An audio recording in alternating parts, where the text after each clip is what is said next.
Good morning. Buenos dias. How are you today?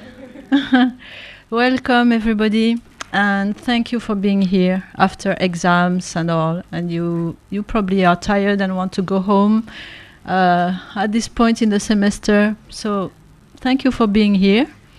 We hope you're going to like the event. That's going to be very helpful for you and fruitful, and that you will come out of this event with new ideas for your career. Did I pronounce that right? Yes. Good. I wanted to tell you that being a foreign language student is something that you should be really proud of, and that you're very, very lucky to know a foreign language, because this is something you're going to keep for the rest of your life. And obviously, if you do it, it's because you enjoy it. And you can enjoy that for the rest of your life. You can continue learning your foreign language and really enjoy it. I still learn. I'm learning Spanish every day, and I love it. See? So once you like learning a foreign language, it's something you will be happy with. Hopefully, you will find a job where you can use that foreign language. And that's what we're going to do today, is present you with people who are using their foreign language in their jobs. Or maybe not, but who got their jobs because they were a foreign language student. And all those students are former Cave Hill students of French and Spanish. They are not students anymore, they are alumni, actually. And they are here. There are Christopher Lee, Kerry Cummins, Chantal Purcell, Juliette Mon, and Antonia Heinz. And we want to thank you first for being here, because this event couldn't be possible without them. I also want to now briefly thank the other persons who contributed to this event. First of all, Dr. Ian Craig, who organized it. Thank you very much. And also the other members of the modern language staff who are here to help.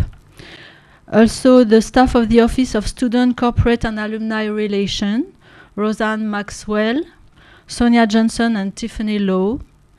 And also Educational Media Service, all those nice technicians around that you see who are working hard to film the event. Thank you very much. And finally, that's it. I've said everything I needed to say. So I will let Ian speak now, Dr. Craig. Thank you.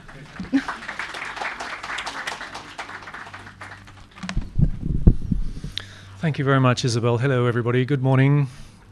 I just have a little piece of housekeeping before we start with the presentations. Everybody should have two pieces of paper. That's the student participants. One is the program and a few internet links, and the other one is a questionnaire which we'd like you to fill out and leave at some point before you go. There will be a little bit of time in the second half of the program to talk about its content and why we're taking the information. But if there's any hiatus for technical business, or if you finish your refreshments early, you don't know what to do with yourself, start filling out the questionnaire. It's very self-explanatory, and just make sure you, even if you just leave it on the food table outside before you go, you leave it somewhere so that we have a record of your response to our event. Just a word about the filming. I want you to try and forget about the filming, right? Let me just explain that the filming is for the following purposes. The edited footage will be available on a YouTube channel whose link will only be available to you, so you will be able to see the event again, and we will then ask your specific permission to make it available to other students only, right? So it won't be searchable, the link. You won't be able to find it. It'll have a very specific link that only you can see. And we're then going to use some of the footage to put up in a slightly more public space for the benefit of students who come after you. and that will be on the basis of having signed a release and will essentially be the footage from the actual presenters themselves, not you. If somebody asks a very fascinating question on film, we will then ask you to sign a release form so that we can use that footage. But basically, it's for internal use unless you have signed a release form. So please don't think that the filming is any big deal. You're not going to see yourself on CBC or anywhere else anytime soon. Sorry for those who wanted that. The other thing is about the refreshments. Please do not bring any food or drink back into this room. Eat outside in the hallway area. That's on pain of us never being allowed to use the room again, we're told. So please don't slip up and come back in with your food or drink. The refreshment break is 20 minutes, which should be plenty to get through a bagel and a brownie and a glass of juice. There's plenty of refreshments if our numbers stay the same as they are now. So 20 minutes will keep you occupied. We have allotted 20 minutes also approximately to each presenter, and that should leave us, if we go along at a fair clip and keep to that, with enough time in the second half for people to ask any questions. We're doing this for the first time, so we wanted to leave some space in the program to discuss other ways of doing it, better ways of doing this kind of event, or any kind of career concern that anybody has, any further questions for any of the panelists, or for any members of staff, or any kind of exchange. So there will be an opportunity to talk more freely towards the end of the program. But after each presenter, we'll also have a few minutes where we can ask any pressing specific questions that have arisen as a result of their presentations. Without further ado, we're going to hear from our lone male graduate, who is Christopher Lee, and he is going to give us a presentation. Some of the panelists opted to be interviewed, a couple of them. Others are just going to give a presentation. Christopher is going to give an oral presentation, no PowerPoint this time, and he's, I hope, going to explain to us how he came to acquire the very exotic job title of Journey's Ambassador for Hilton Barbados. Just to say, on the back of the program, there are brief bios for all of the presenters so that you can see their overall profile there as well. Thanks very much. Christopher, adelante.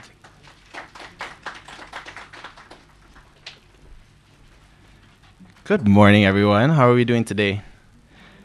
Oh gosh, Dr. Craig gave me this big title, makes me feel so special with Journey Ambassador. It sounds like such a daunting title and so amazing, but it's very simple, deals with a lot of guest relations, but I'll explain about that later in the presentation. First, joining with Dr. Constant, it is very exciting to see all of you here. I think one of the good things that will get you further in life with your career is taking initiative, and by you being here today, you have basically said that you want to invest a lot into your career and your development. So thank you also for being here today.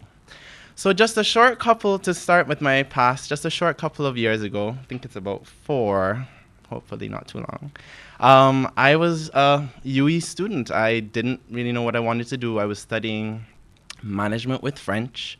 I liked languages. My parents said, hey, if you're not sure 100%, like try business, it's a good base to have. So I was doing different volunteering with different organizations. I was with the language club and so forth. But in terms of my connection with Hilton, it came along because Hilton came and asked for interns. We had to go through an interview process, but I saw it because Hilton was an international organization, and I just said to myself, well, if I can get some work experience with this international organization, that would be great. It would open a lot of doors for me. Linking it to languages, one of the key things that they looked at was that I had French as a background. Now, later on in the career, I found that Spanish was a bit more preferable, but just having that other language definitely makes you more versatile.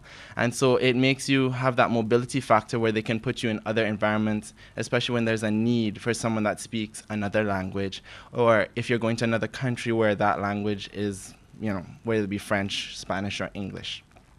After getting the internship, I think, just due to perseverance and the personality fit with the hospitality environment and industry, I applied for a job. and I got it as guest services agent.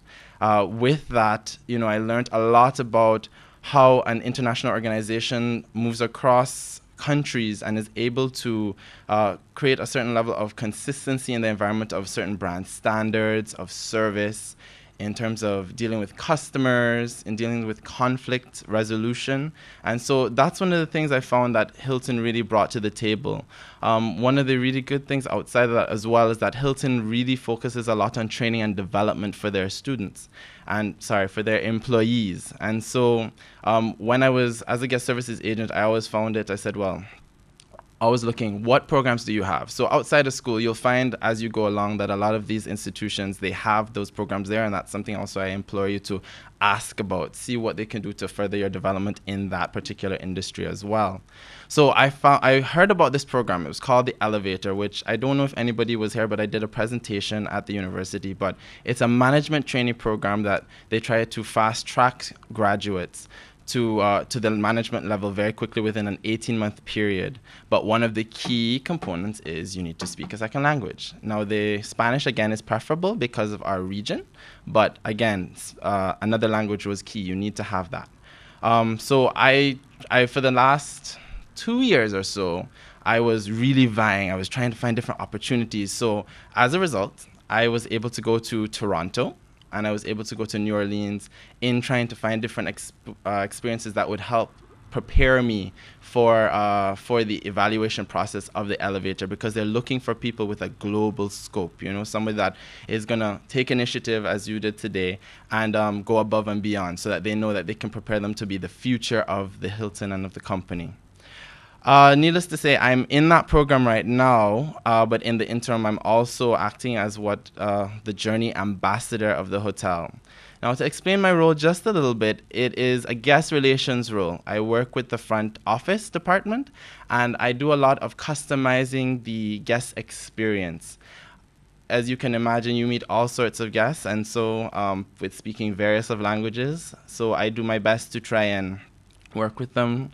Google Translate does work a lot of times, and it helps a lot. But the French aspect of it, I'm able to do confidently, and I'm also learning Spanish, so that helps as well. Right now, in the Journey Ambassador role, we're seeing a big need for that intimate interaction in terms of, the guests come here and they can go to a beach anywhere, but what makes the difference is the interaction with the people. And it makes it a heck of a lot easier when you can speak the language and when you can kind of break that ice with them. In terms of the management training program, right now I'm in probably about halfway, but I'm going to be going to Latin and South America. So they've employed me to make sure I get my Spanish on target, and it's coming along poco a poco.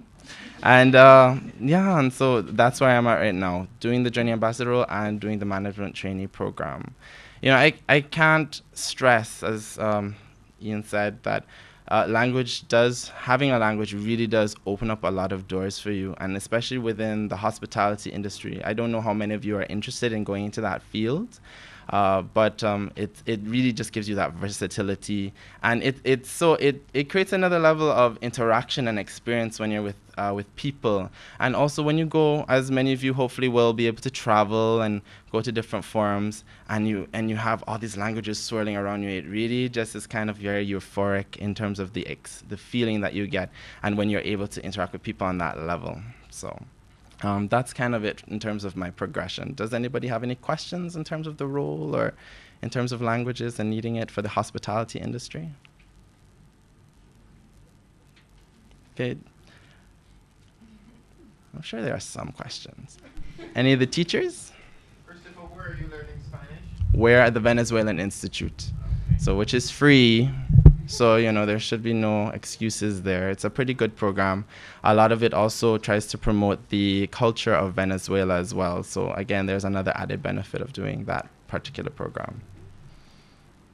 Does anybody have any particular interest in hospitality or looking to do does an idea of where they want to go with their career? Students? Christopher, you didn't study hospitality. No, I didn't. So were you in competition when you were being interviewed for the internships with people who studied that specifically? Mm-hmm. Yes, I was. Can you just the interview process, the recruitment process for those? Well, Hilton has a very structured process. They look at the verbal aspects, then they look at the analytical, and then there's just the interviews to kind of get a feel for your personality and see how it would fit. So, they had 2 sets of written tests. It's very, they do a lot of analysis, and it's boiled down to a lot of numbers and so forth, as is the same program that I got into with the management training program. The reason why they, at that time, Hilton tried to opt to go for persons outside of hospitality is because they really do kind of look at the overall scope and say, you know what, I believe that persons from other departments can offer a different viewpoint and a fresh perspective on how to make hospitality better, even though they haven't been trained formally in that area. Yes, I did. It was very helpful. Understanding French culture, understanding French people, because that's also something that you have to take into consideration, which you will probably do when you've done the classes with the university, doing French for tourism, even doing the culinary aspects. You understand what happens when you're interacting with these people from the different countries, what might be appropriate when you're interacting with them. As you'll hear in some of the other presentations, when you go into somebody else's, homeland and you're doing, you're making certain body language and so forth, you have to know when that can be somewhat offensive. Yes? Yeah, who can a person who is interested in your field contact? Well, right now, as I would have said, Hilton does have different programs available, but for next year, they do have the same recruitment for the same management training program, which we will be coming back to. So if you contact Dr. Roberts in the hospitality faculty, then they'll let you know when we're coming back to do the recruitment. Otherwise than that, Hilton does have a website called hiltoncareers.com. And you can put your CV there and just keep looking for any possible job openings as well. But it's from my perspective, it's a really great company. If you read at the back in terms of my advice, this spirit of volunteerism is very important. I think that we don't stress it enough. When I went into the internship, a lot of people were saying, well, are they going to pay you? And I said, well, no, but can you imagine 6 months? It was slated for 6 months.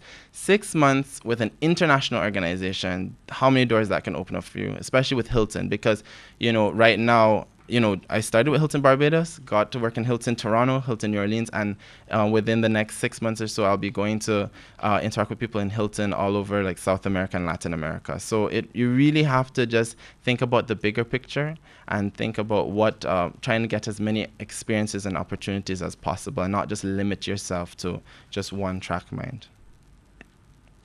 Yeah. Okay, so in summary, keep your languages. It's super, super important. It will really take you a lot of places.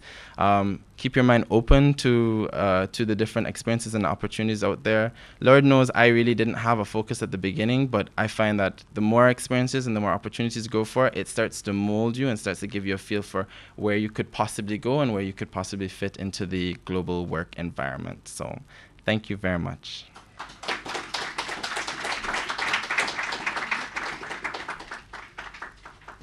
Okay, we now move on to Kerry Cummins, who I am going to interview, sitting right here. So Chantal is going to swap with Kerry.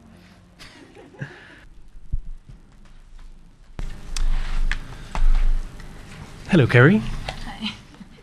I know Kerry very well because she is currently doing the MA in Caribbean Studies at the same time as she is holding down her job as a primary school teacher, which she's held for some years now. So we invited her especially not only because she's a teacher, which is a profession a lot of people who've studied languages may have an interest in, or may end up doing even if they don't, in some cases, but also because she is integrating postgraduate study in our department with a full-time job. So, very simple first question, how do you do that? Prayer. Time management, that's very important. Managing the schoolwork from UE and schoolwork from work. So it's time management, prayer, and a little bit of sleep. Right, not much. Not much, no. Right. But you find yourself, I presume, doing quite a lot of schoolwork at weekends and so forth. Yeah, weekends are the time to get the projects done, because on the evening when you come home from work, I still have to plan for the next day for school. So there's not much time on the evening. So I try to push off as much work on the weekend for UE. Okay. Yeah. Do you get time off from teaching at all? Your employers, are they sympathetic to the fact that you're studying? In terms of me coming to class, You can edit the video. It's fine. well, to come to class, the classes were in the morning, so my principal gave me the time to come. But no, you have to do your job, so you do what you have to do. So you did get some time off? Yeah, just to come for the 3 hours for the class. He don't let the ministry know, but my principal allowed me to leave and to do the class. So yeah, he's kind, but not every person would be allowed the opportunity to leave work and come and study and then go back. But No, it's a mixed picture, I think. With Yes. some employers, I'm sure some of you have experience, are very sympathetic to the idea of people wanting to upgrade their studies and skills, and others are not so sympathetic. especially since I told him that the classes would be good for my teaching career, so that was good for him. I think if I was looking to leave teaching, he would not have been so cooperative, but because the master's kind of ties in with teaching already, he was like, oh, yes, career development is good, so you go ahead. So Very enlightened Yeah. principle. yeah.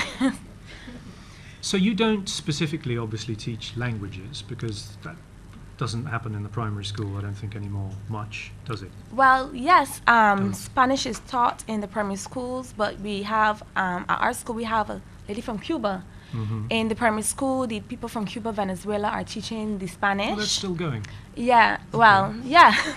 But what happens is that she's divided between 3 primary schools. I don't know how she gets it Right. done, but what the ministry had wanted to do was use Barbadians with the Spanish and French to teach in the primary schools. And I applied, but I'm still waiting for response. You know how government is. So hopefully, hopefully that would be implemented inside the primary school. But no, I don't use it. I might just teach the children a few little words in class, but you don't use Spanish in the primary school.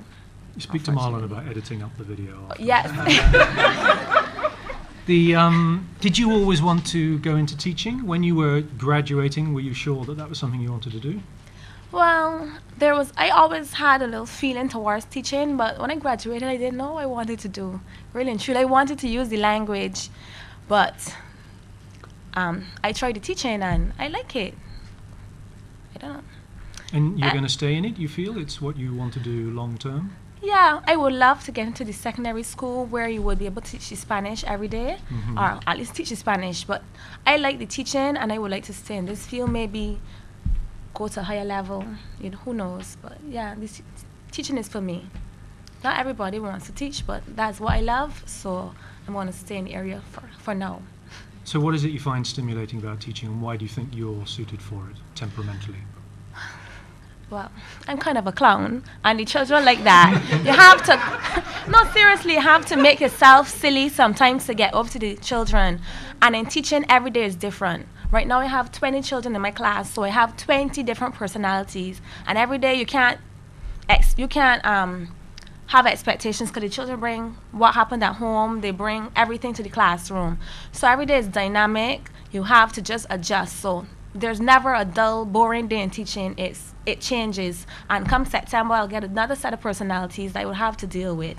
And then now the children are changing, so you have to look for different ways to teach them. So being a clown and being silly is good, and the dynamicness of the classroom and the children, that's what keeps me interested. You teach the same thing over every year, but you have different children to teach it to, and you find more and new and interesting ways to teach the information. Do you ever have any discipline issues? Yes, especially teaching, not to put it down, but I'm teaching at Westbury Primary School, so they know the children come in with some personal issues sometimes. So if you, in the infants department, that's where I am, the children still believe that the teacher is in charge. They know, you understand, because it's in the classroom, the children they still listen to you, and if you give them a vexed look, they will still respond. But sometimes if I cannot deal with the issue in the classroom, you take it to the senior teacher, and if it is higher than that, then it goes to the principal. But generally, not too many issues that a stern look or taking away part of the break time or something like that would not fix. Right, you have your strategies. Yeah, you have a strategy. Do you get any sort of training? People are always talking about attention deficit disorder and those kind of things, and dyslexia, and how it's a bad thing if these are identified late. Do you get any sort of training in identifying a child who maybe has some sort of developmental problem or learning disability? Unfortunately, no. In the primary school, they sometimes have forums that you would get to go to, but there are so many teachers. One representative from the school would go, and sometimes they would come back and tell us what happened. But Right. in that situation, the ministry would encourage you to go and do probably a course. Earlston offers a lot of evening courses. So what you do is just sign up for an evening course and try to develop yourself on your own. I guess the ministry would love to do that, but as I said, the teachers, there are lots of teachers and there's economic costs. So they encourage you to go on your own Right. and study. So But you have to take the initiative and do yes. that. And I guess there's also, principals could also do professional development within their own schools. My principal is starting to do that, but he's not doing that in the area of dealing with issues the children might have, but teaching strategies and that kind of thing. But eventually, I suppose, he'll get to the point where he'll bring in professionals to talk to us about dealing with the issues the children might have. But as of this point, you have to go and study on your own. Okay. Yeah. What about the transition from being a primary to a secondary school teacher? Do you have a clear idea of how you might achieve that goal? Wow. Oh, sending applications. Well, basically, I have a friend in secondary school, and I told her, well, could you keep an eye out for me? Because sometimes you have to know someone that might tell you, well, you know, there's a position opening, so could you apply? So I'm just sending out application forms and hoping that there's something that opens up for me. In terms of the teaching secondary school from primary, I don't know. I guess when I go in, I will figure it out, because they're a different set of students. They're old and they have their issues, but you adapt. So we'll see. Okay. Yeah.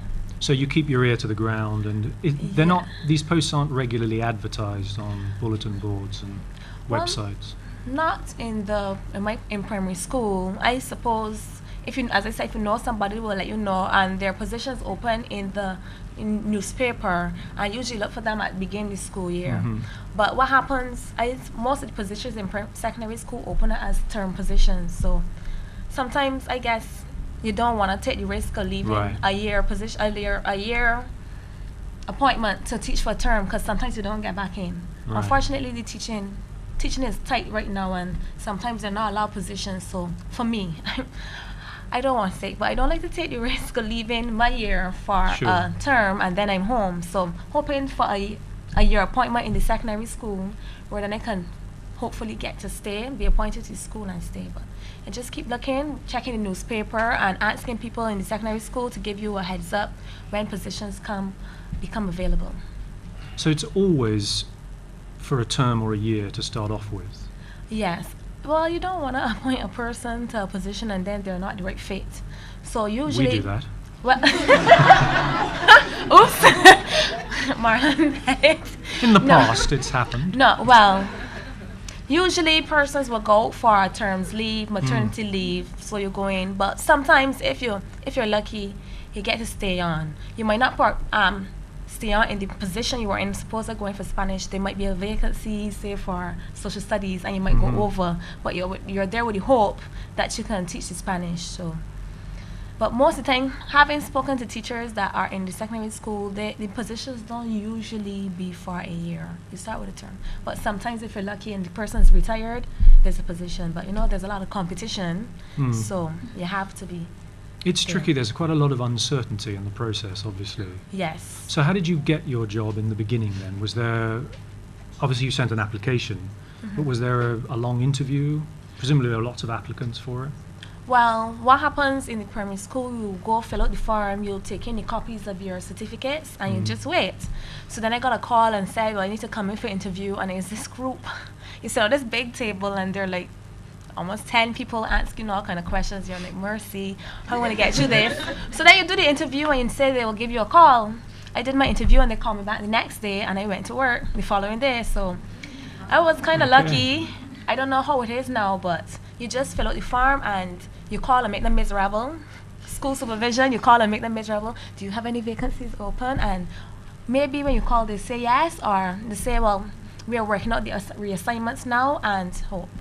So that's it. You just fill out the form and call and hope that something becomes available. That's what I did. Okay, Yeah. that's great. Does anyone have any questions for Kerry at this point? But I just have a comment. Yeah, Glendon, if you can just run with the mic for, we'll get used to it.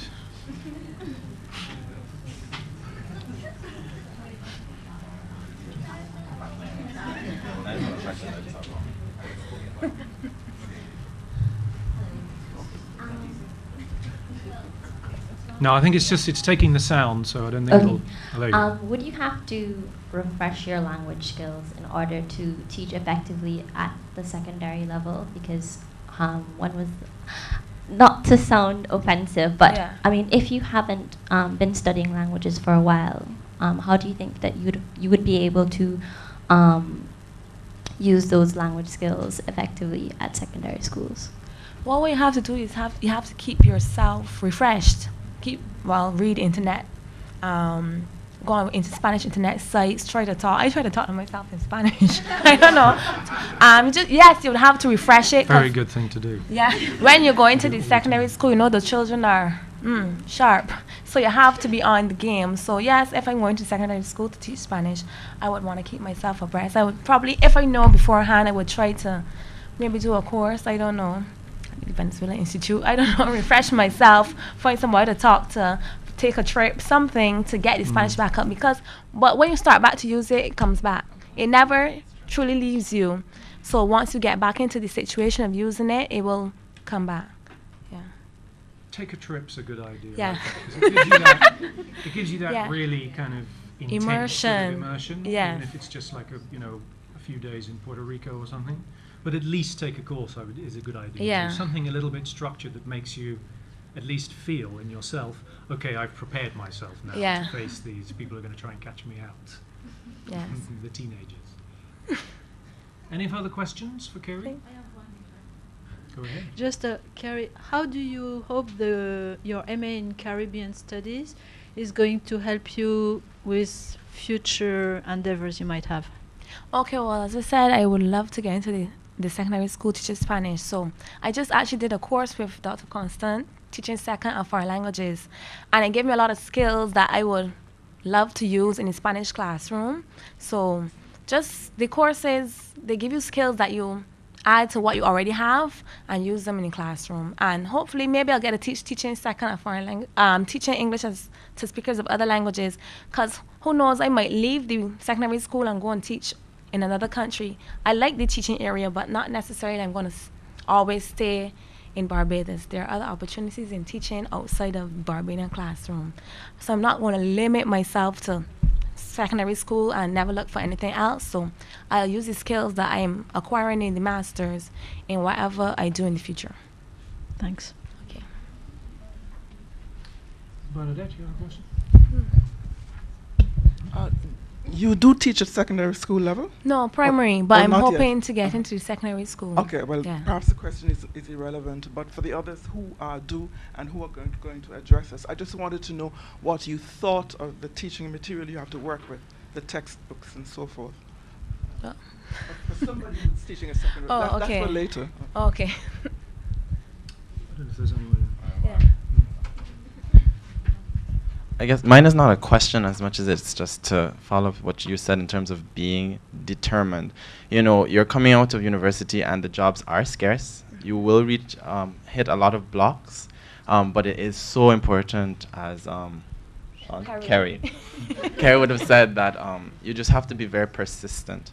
But in tying with this whole point is that the language really, really, really will keep you a step above, because you don't even know how many people really don't have any languages, and so you just have to try and push every strength that you have and just keep trying knock at every door.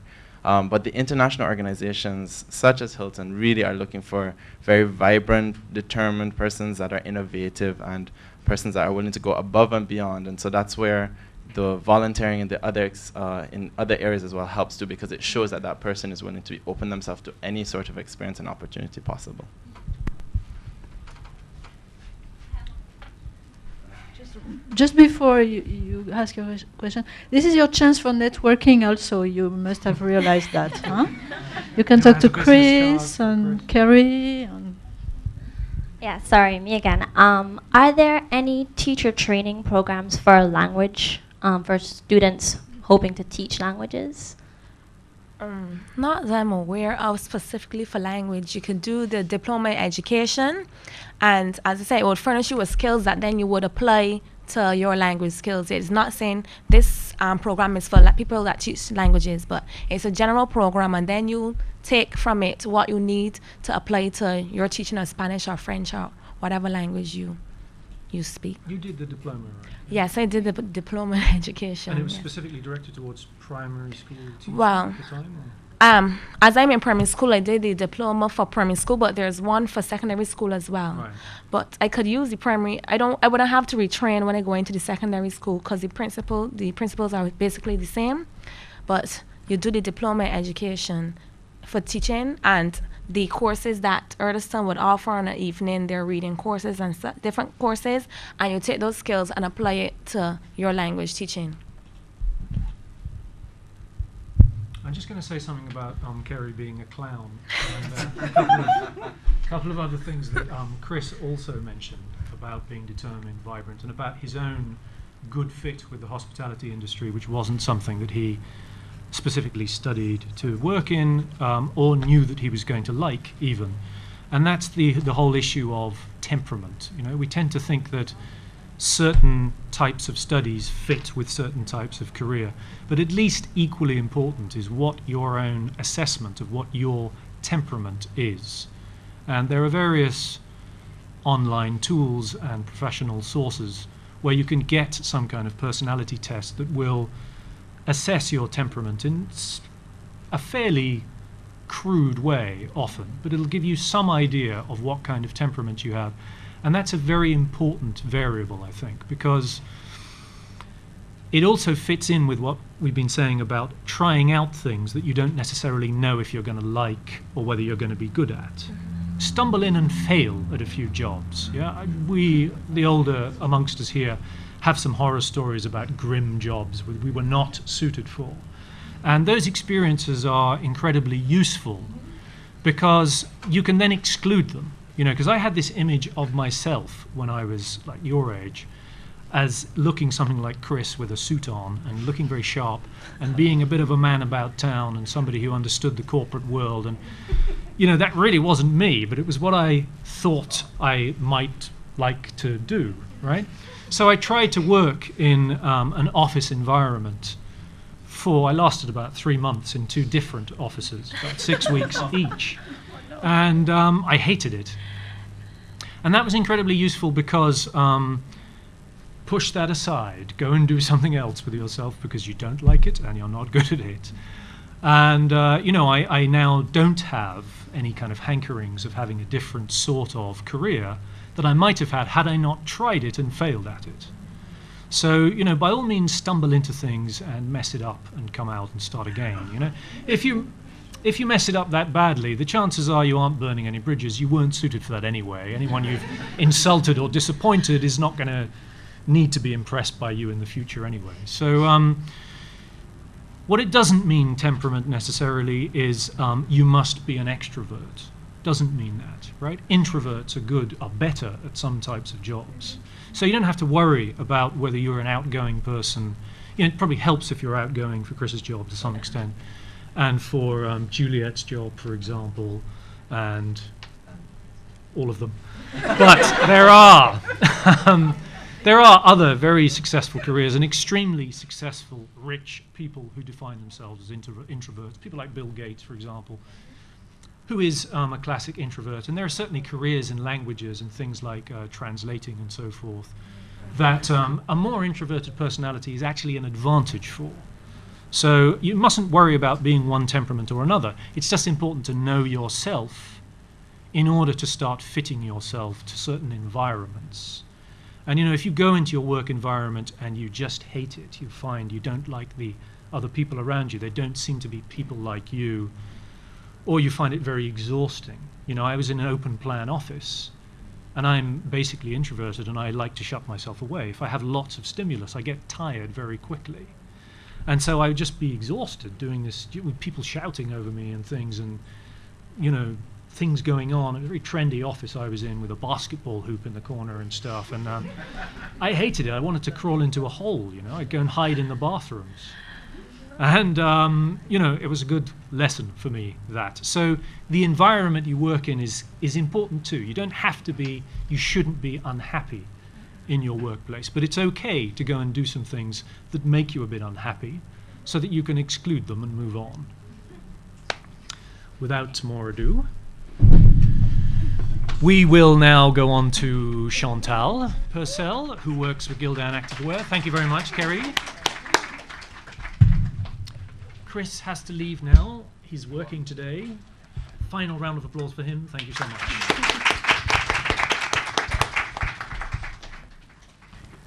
Sorry, were you coming back? I was. I thought you were leaving. Excuse me. Victor Simpson is going to speak with Chantal.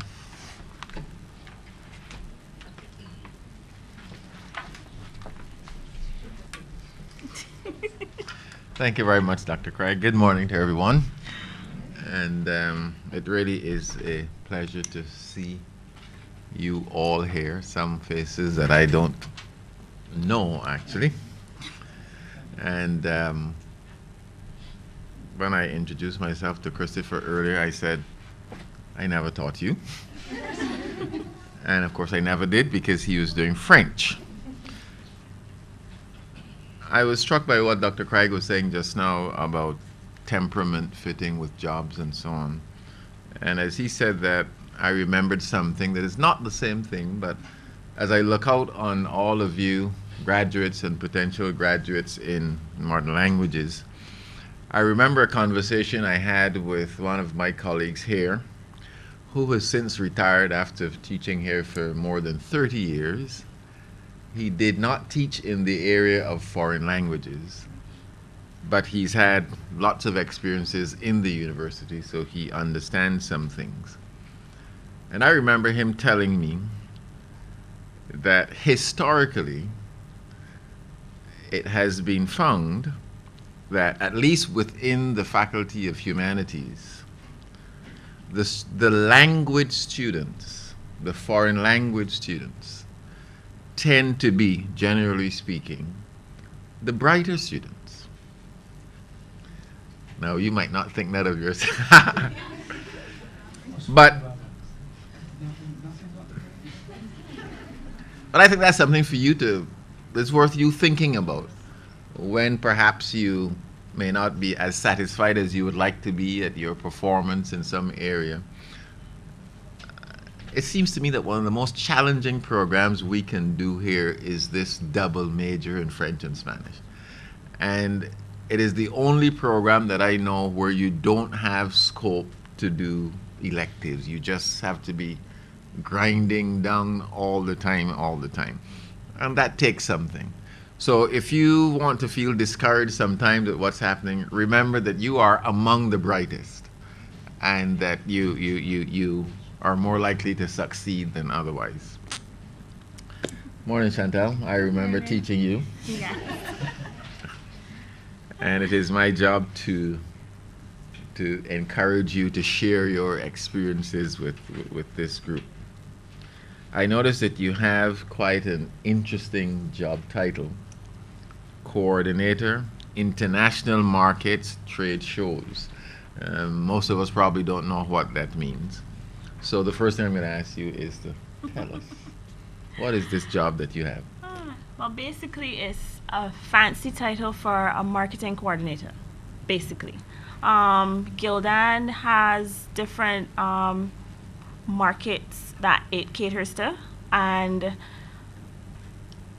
part of my job is to interact with the different markets. So there's Asia, there's Australia, New Zealand, Mexico, Canada, the USA, and I have to basically coordinate projects that they may want done and filter them into our department and to make sure they get done for them. And then I also look after the trade shows not for each of those markets, but kind of coordinate the goings on of the trade shows for them. Quite interesting. Yes.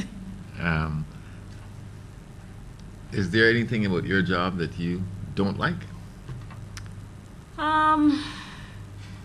Not really don't like.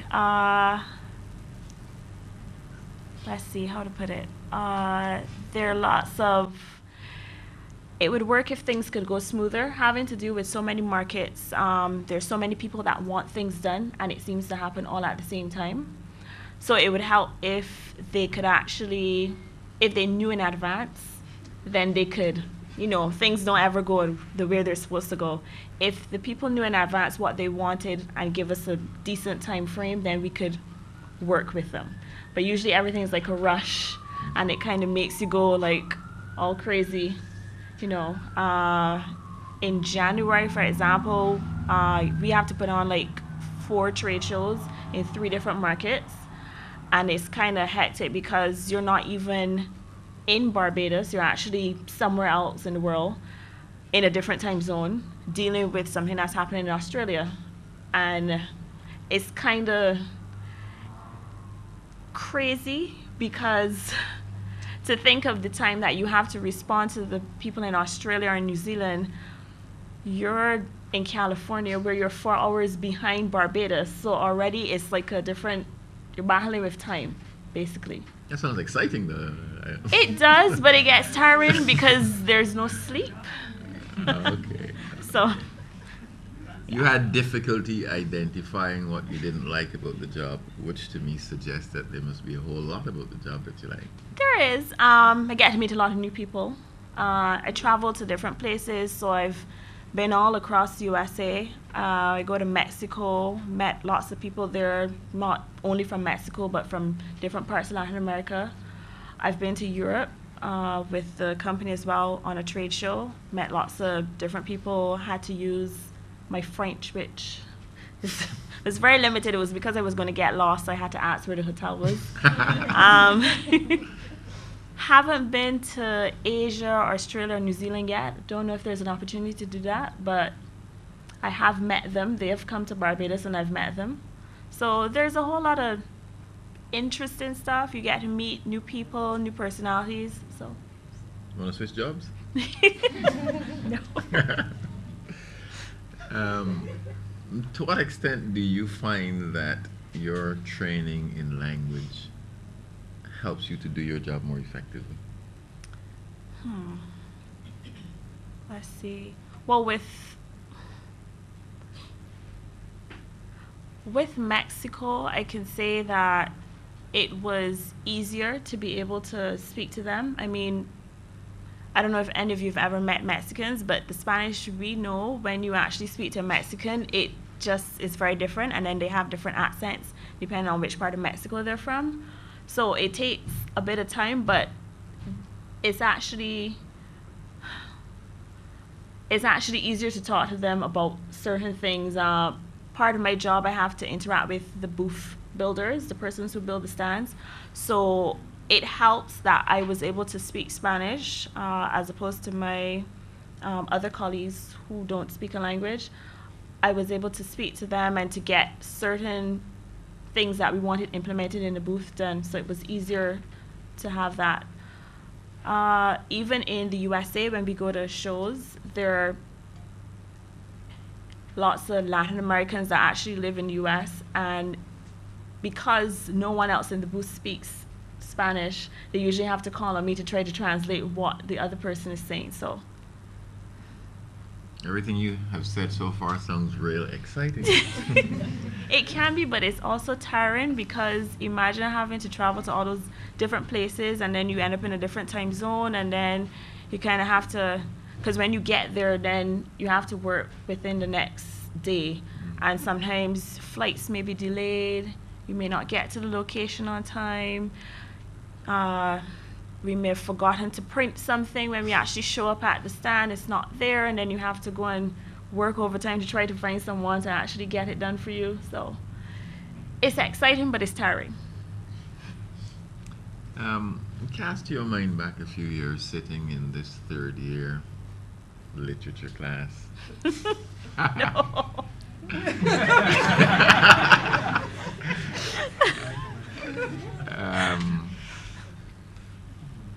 What were your thoughts then, apart from getting out of UE? What were your thoughts then as far as a possible career? No offense, Carrie, but it wasn't teaching. For sure. I know that I don't have the personality to stand up there and teach anyone.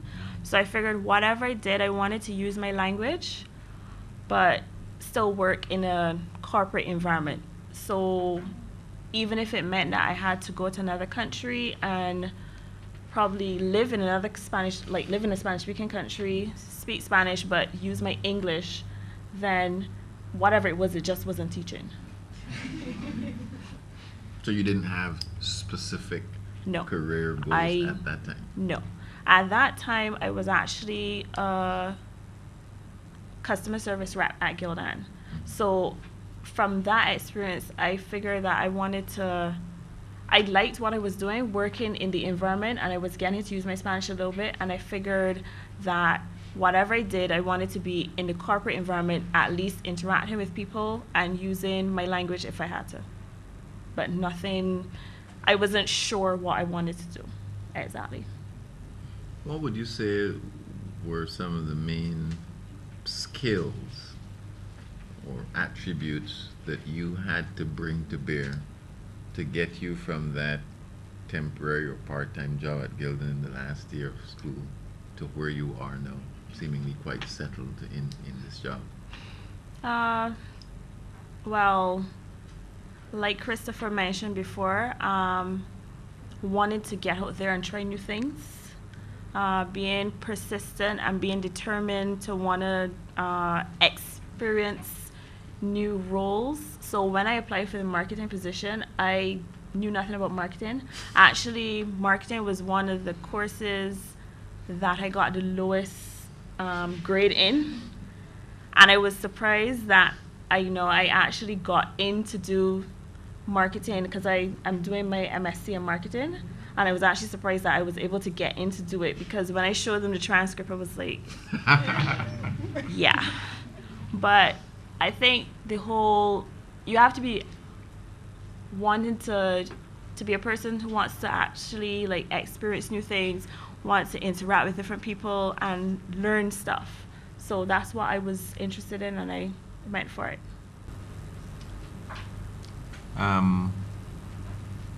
Just now I asked you to look back 4 or 5 years in your last year at school. Look forward 5 or 10 years. Where do you see yourself career-wise?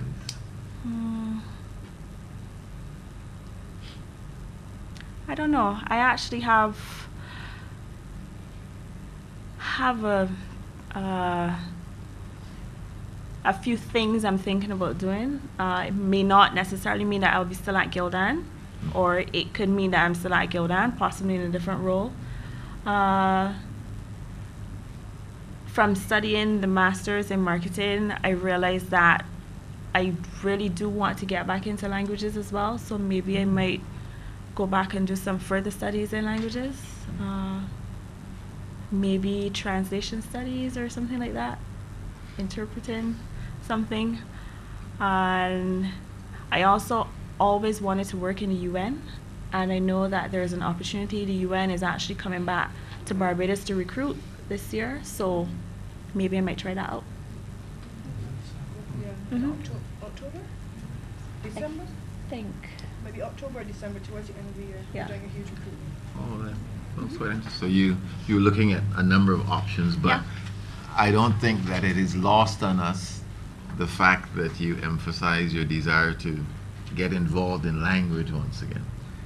That's good.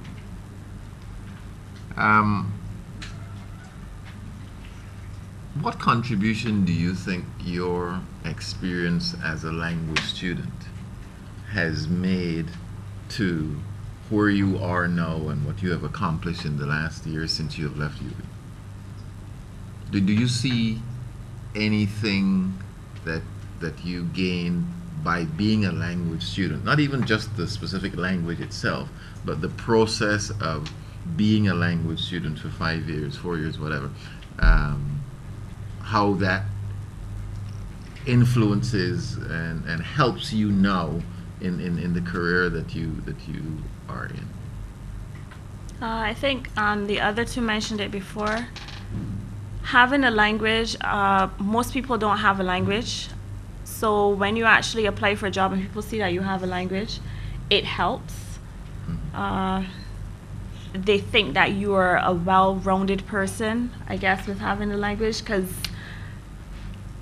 learning to speak everything that you know in English in another language is difficult. It's hard. So actually having that skill has helped. I find I have VPs who call me asking me to translate stuff like on the spot because they don't have another language and they're in the middle of a conference call and someone said something and they need to try to figure out what it is that they're saying.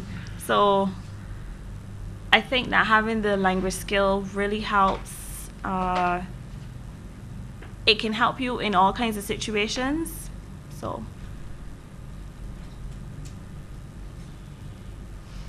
So my last question.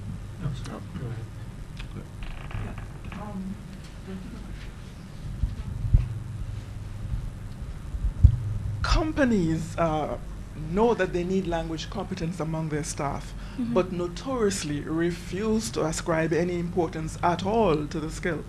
And you refer to the lack of language competence among your colleagues. I wonder, in the job description that you replied to, was language competence a specific component? Yes.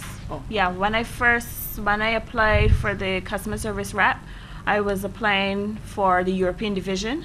So there was one of the skill sets was that you needed to speak either Spanish or French.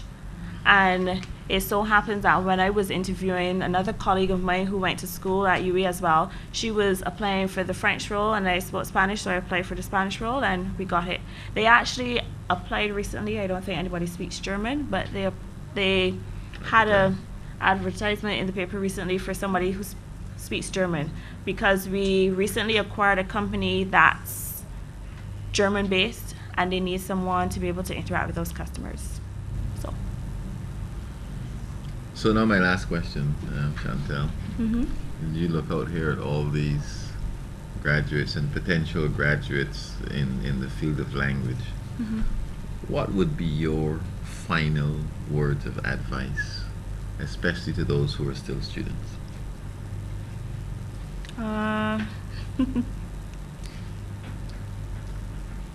Don't ever feel like you have to do something that you don't want to do. If it's something that you really have your heart set on, go ahead and do it. You can try to fit language into anywhere, any situation, and yeah, just be the best at what you do. Thank you very much. Are there any questions or comments on what Chantal has been saying? There must be.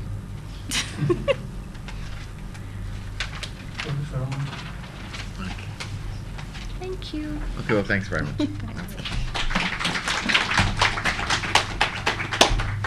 Yeah, I just have a couple of things to say about Chantal.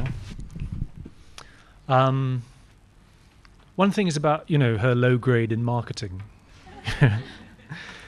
It's funny how that becomes unimportant after a while. You may think that your transcript is there forever and you have to send it to people and they scrutinize it and say, okay, this person is good at this and bad at this based on this piece of paper for the rest of your life. But it's not quite like that at all, is it? Right? She applied to do an MSc in marketing and she sent her transcript and they probably observed that she didn't have a stellar grade in the one undergraduate course she'd done in marketing. But it didn't matter because clearly she was getting references from her employers saying that she had held down a difficult and challenging job that was relevant to the field, that she had a whole number of skills. And most institutions and employers are sensitive to the fact that people do develop and the fact that there can be personality clashes with members of staff. You might dislike an academic subject, but still be good at the professional business of that subject. So you don't have to think that your transcript dooms you to particular pathways, because it doesn't. You can certainly overcome that. The other thing is that Chantal lived in Cuba for how long? For 2 years before she came to UE. And we didn't mention that, but I think it's important to mention that because she is somebody who did some immersion, engaged with another culture, a very different culture from our own culture. And I'm sure that the experience of dealing with that difference and otherness has helped her to deal with people from very different cultural backgrounds to her own when she's coordinating and dealing with fellow professionals in different parts of the world. I would assume that's the case, right? Thank you very much. Okay, now we have Juliette Morn, who has another exciting job description, freelance social development consultant. She's going to give us a presentation and tell us all about that and how she got to become it. Thanks, Juliette. So I have a disclaimer. I don't work in an office most of the time, and my career development has been quite schizophrenic and very unconventional. So I'm going to share my journey and the tips that I've learned along the way to make myself sustainable, which is very important, and of course allow you some options in shaping your own career development, especially utilizing language. So I'm a freelance social development consultant, and I also say I'm a budding Caribbean lifestyle entrepreneur. I made all of this up. Because for a long time, people used to say, Juliette, so what are you doing now? And what do you do? And I used to stop and be like, well, I'm doing a lot of things. Right? So sometimes I am a project manager or a coordinator. I am a proposal writer sometimes, a facilitator, international election observer. I'll talk to you a little bit about that. A translator or an editor. I don't know if you've ever read any publications coming out of some of the organizations that are predominantly Latin American, and you read it in English and you're like, if this was initially in Spanish, you can so tell because of the long sentences that, kind of equate a paragraph. So I tend to clean up some of those things from time to time. A whisperer, apparently it's called, or an interpreter.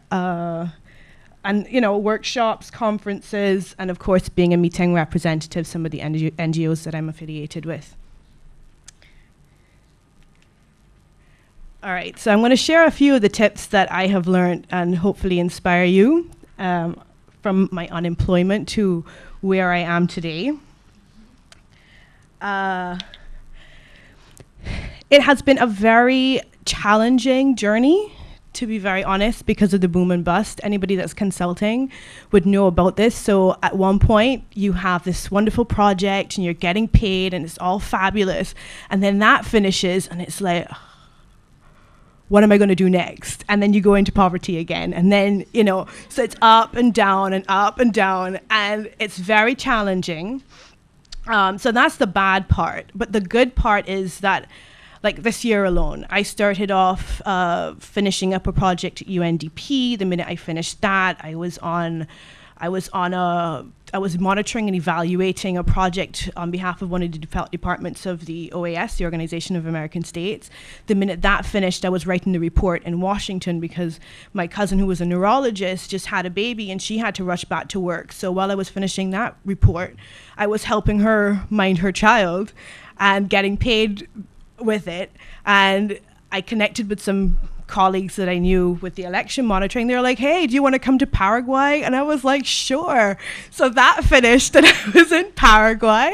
I took a week off, went to New York and New Jersey, and on the way back on the plane, they were like, oh, Juliette, we had to contact you. We've got a workshop like this week. Do you want to come and help us out? I was like, yeah, I'm not busy. And so I am all of a sudden coordinating some meeting, last minute, very high profile, Prime Minister, the head of the Organization of the American States in Sulsa, who, if I were in Mexico, I wouldn't even be able to touch him. And in Barbados, he's like, hey, how are you? And swimming in the pool, right? So for me, I love I love my life. It's very dramatic. It's very dynamic, but, you know, hey. So how did I achieve that? Oh, wait, hold on. I just want to say, I'm going to talk about that top picture in a moment. I'm of the philosophy that wherever my laptop is, I'm at work, and I'm in the office, right? And that's a TEDx. Do you know TEDx Youth at Bridgetown? Hey, selfish plug. No? Anyway, I was a speaker speaking on something very similar, actually, on my unconventional life. Hold on, and that's the wrong way. Okay, so one of the first lessons that I learned, right, was about doing something, right? And I love that quote over there. Life isn't about finding yourself. Life is about creating yourself. Why? Because I graduated from the Spanish degree not knowing what I wanted to do. And being the person that I am, I took advantage of the opportunity to travel to London. At the time, you had a working holidaymaker's visa, I believe it was called, where you could work for 2 years and travel around and they wouldn't bother you and you can get a job. And I was like, great, I'm going to London to find myself. And so I did hospitality, hated it. I went into some publishing training thing, that was all right. I finally landed a job in a charity and I thought, this is great. I love development. I want to go save the world. And then my time came to an end and I was back in Barbados, right? And over the last, I guess it's 6-7 years, I've had to start to create and build my career and my skills. All right. So I would share with you, like, do something, anything. We were talking about volunteerism. It was, without volunteerism, I don't know where I would be. That's the honest truth. Like, if you start a job, you know, as an admin, the ability to jump from admin to, I don't know, a coordinator or a manager in a year span is almost impossible. But you can do it as a volunteer. Right? So I would say go out, volunteer. There's all sorts of stuff. There's online volunteerism. Go on UN, volunteer. You know, there's all sorts of opportunities. Do it tomorrow. Don't wait until you graduate. Do it like all now. You should be racking up your CV, writing in everything that you're going in, because when an employer comes to you or even a client, they want to know what you can achieve. So volunteer, take a gap year. I did. You went to study in Cuba, didn't you? She studied. Before I started the degree program, actually, I was in Dominican Republic for a year. I remember when we were in second year. Did you all go to Colombia? Did they go to Colombia? Did anyone go to Colombia? Did anybody go to Colombia? Y'all did not go to Colombia. I spent my 21st birthday in Via de Leyva in Colombia. It was amazing, and you missed out a wonderful opportunity to go. I love that country. I ended up going to observe their election 2010 for the Segunda Vuelta. Yes, I was in Cauca. They sent me to Popayán. And it was amazing. I fell in love with Bogota. I fell in love with the food, as I usually do in Latin America. Start your own business. Hey, my flock, who cares? You started your own business. Give yourself a crazy title and be like, yeah, I'm doing this. You never know, you know what I mean? This is something to fill in those gaps that when somebody sees you, it's like, I haven't been sitting down for 6 months doing nothing. Like, hey, this is what I've been trying to achieve. I failed and this is what I learned, you know? And people like that. People dig that. And once you're doing something, people will automatically go like, hey, I saw you on X. Can you come and work for me? And you're like, oh, I'm running a business, but okay. Right? And as I said, don't be afraid to create a job where none exists, and live your passion. I think it was Confucius that said, love what you do and you will never have to work a day in your life. And it's so true. Work is always going to be hard. It's always going to be challenging. But when you love it, like at the core of it, when you love it, it really does get you through the day. All right, lesson 2 is carpe diem, seizing your opportunities. So I wanted to thank Dr. Craig because, and this is an example of seizing the opportunities. When I came back from the UK again, looking for this miraculous job in a charity where I'll be off saving the world, and it just never ended up like that. I went to visit my uncle who worked in humanities, and Dr. Craig comes out of his office and he says, Juliet, what are you doing? I said, well, nothing much. I'm trying to save the world. He says, do you want to go to Nicaragua? I was like, Nicaragua? Sure, why not? And he was like, you just got to fill out a few forms and what's not. Now, I'm saying this, right, because a lot of people stop. They're like, Nicaragua? What is Nicaragua for? And, oh, it's with the OAS, and they got all scared. I know, because I have reached out to French students, and I said, listen, they're looking for people to go to Haiti.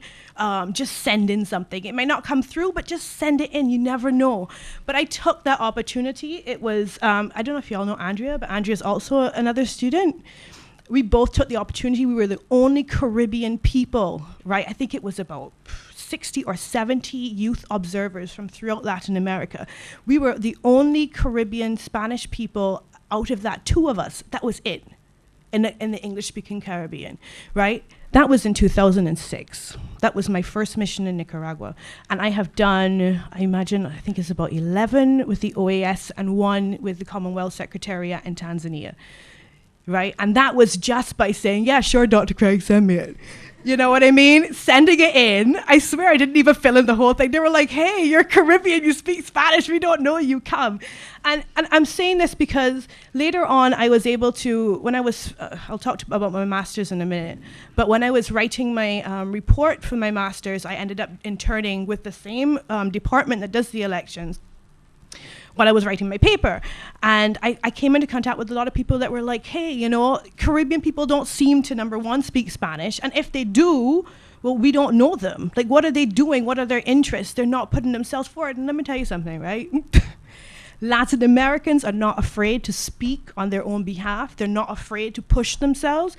And in our region, especially as it relates to international relations, we need to exert ourselves more because we are part of the Latin American Caribbean region with the US and stuff, and the ability to speak the multiple languages is currency, okay? I've become almost a contact person, if you will, in some departments. It's like, Juliette is the default. Like, can she do it? I don't know, ask her. You know, simply because they know that they can communicate. They can send me an email in Spanish, full stop. I might be working in English, but the mere fact that I can communicate with them and they feel comfortable in doing so, bam. All right. Build and manage your networks, which brings me to this point. I can do a whole session on networking. Networking is an art, read about it. You don't need to be an extrovert, although it does help. I'm one, right? But networking is the currency. To me, this is one of the most important. It's all about who you know and who knows you. It's real, because at least in my field, especially with consultants and stuff, people literally decide they have the budget for something, 2 weeks, a week, a few days. They need somebody. They may need 3 CVs to pull just to make the little thing. And they're like, who do I call? And you want the first person that they think about to be you, right? The other thing about networking is being able to link your networks. Because all of a sudden you become that go-to person. Oh, you know, I need X. Can I find it? You know, and I love that. This picture, actually, y'all are on Facebook, so y'all might know. Y'all on Facebook? You might know, like, this is generated. This was done since 2011, right? I remember I wanted to see where my network was, because I love that. My network was, and that was in 2011. I'm sure it's amended slightly since then, but, you know, being able to say, yeah, I know people in South America, I know people in Asia. I mean, it's currency. It's a global society, and you need to be able to manage that properly. All right, stay hungry for knowledge. My BA in Spanish. Okay, I actually started off studying psychology. And somehow the psychology was dropped and I ended up with Spanish, right? And I loved it, don't get me wrong. It was a lot of fun. I really enjoyed my experience, but I came out, and especially wanting to go into development, when I asked people, like, okay, so what do I need to do? They were like, well, what do you study? And I was like, I have a BA in Spanish. And they were like, oh, okay. And I was like, I had aspirations of being a consultant with the UN, right? Now, I do that now. But at the time, it was like, how do I navigate from a simple degree that I haven't double majored or anything, right, to actually having people send me terms of reference and saying, we would love you to submit an expression of interest. I didn't even know, right? So then, obviously, volunteering, you're taking your short courses. They had a Summer Institute for Gender and Development. Hey, signed up for that. There was a rapporteuring course. Hey, signed up for that. Any online courses, I was there, right? I actually decided to do my master's when I was working a year later in the United Nations. And And I couldn't get into a UK university, but I stumbled on an MSc, a Master of Science in Integration Studies. What's that? It is a mixture of international relations with a focus on regional integration agreements, right? So I started studying about trade, about governance, how countries, link together, CARICOM, Mercosur, European Union, all that kind of stuff. It was great. I thought I was going to end up in trade, to be honest, but no. But I would urge you to do that. Like, always stay current. You have to research. Number one, if you're in networks, I stalk people. Like, I have no shame in it. I meet you, and I want to know who you are. I'm going to go on. I'm going to Google you. I'm going to see what you did. I mean, for example, when I was writing my paper, right, there was one article that I read that allowed me to choose what I was going to focus on. And the gentleman that wrote it was in D.C., so brilliant. I was interning in the OAS in DC. I knew everything about it. I highlighted everything. I started to network so that I could get to interview him for my paper, right? I missed the opportunity to do so, right? And this is, y'all should really look into PR and management and all that kind of stuff. This man was walking somewhere. I scaled chairs. I swear I scaled chairs. And grabbed onto this man's hand and started smiling and shaking his hand. I'm like, hi, I'm Juliet. Listen, I would not let go until this man agreed to be my interviewee for my paper. I called the secretary. He gave me half an hour. Right? I said, all right. I sat down there. An hour and a half later, I was walking out of that office. Why? Because I was able to talk to him about, okay, well, this is what your work is, this is what I admire, this is thing, be critical, all that kind of stuff. That type of currency and that connection, you can't pay for it. You have to know how to do it. But stay hungry for knowledge. Always do everything. Social media, whatever's new, because everything is very, very connected. So that's how you think. All right, and my last lesson is to promote yourself. No one's going to know who you are unless you put yourself out there, right? And this is very hard. Even for me as an extrovert, every time I press post on one of the few blog posts that I write, I cringe, all right? My friends encouraged me to do TEDx Youth at Bridgetown thing. It's on YouTube. I cringe. I couldn't watch it for 2 years. So like, even as an extrovert, it's very, very, very hard, but it's something that you have to do. We're living in a digital age. We live in a social media age. Make sure I have a proper email account with your name, not Bootylicious65. You know what I mean? If you do like to write and you're a language student, how about writing in both languages? How about submitting articles and stuff for magazines and everything? They may not pay you, but it's something that you have to add to your portfolio, and it starts to expand your network, even if it's virtually, right? So promote yourself. Be vocal about what your achievements are and what you're good at. People love confidence, right? So they're going to just be attracted to that, right? And as I said, actively manage your personal brand. Me as well, once you establish your networks and stuff, it's always good to get yourself in the media. So I don't shy away from it, but I manage that as well. All right, so my closing thoughts are this. Language plus your skills plus your networks equals maximum career potential.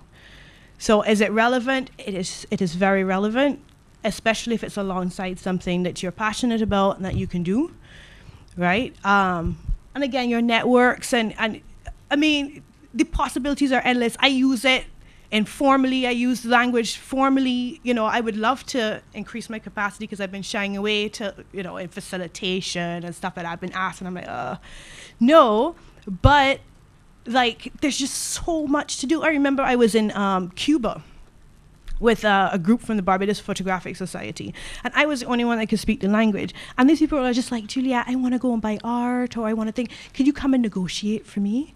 I mean, this is a job, yeah. I feel I should start charging. I'm just saying, there's so many little things that whilst you are studying, you can be doing. For example, we were talking about managing the master's degree and the job. Kudos to you. Because I was at the UN, I was doing my master's, and it was them, UE, or my sanity. Here, I had to drop one. I was frazzled. I had no child. Do you understand? So what did I do? I dropped it and I started utilizing some of the other skills to supplement. So my rapporteuring that I took up because, right, ended up getting me enough money to sustain myself. You understand what I mean? So be really creative with your creative and enjoy it. Enjoy the experience. Thank you.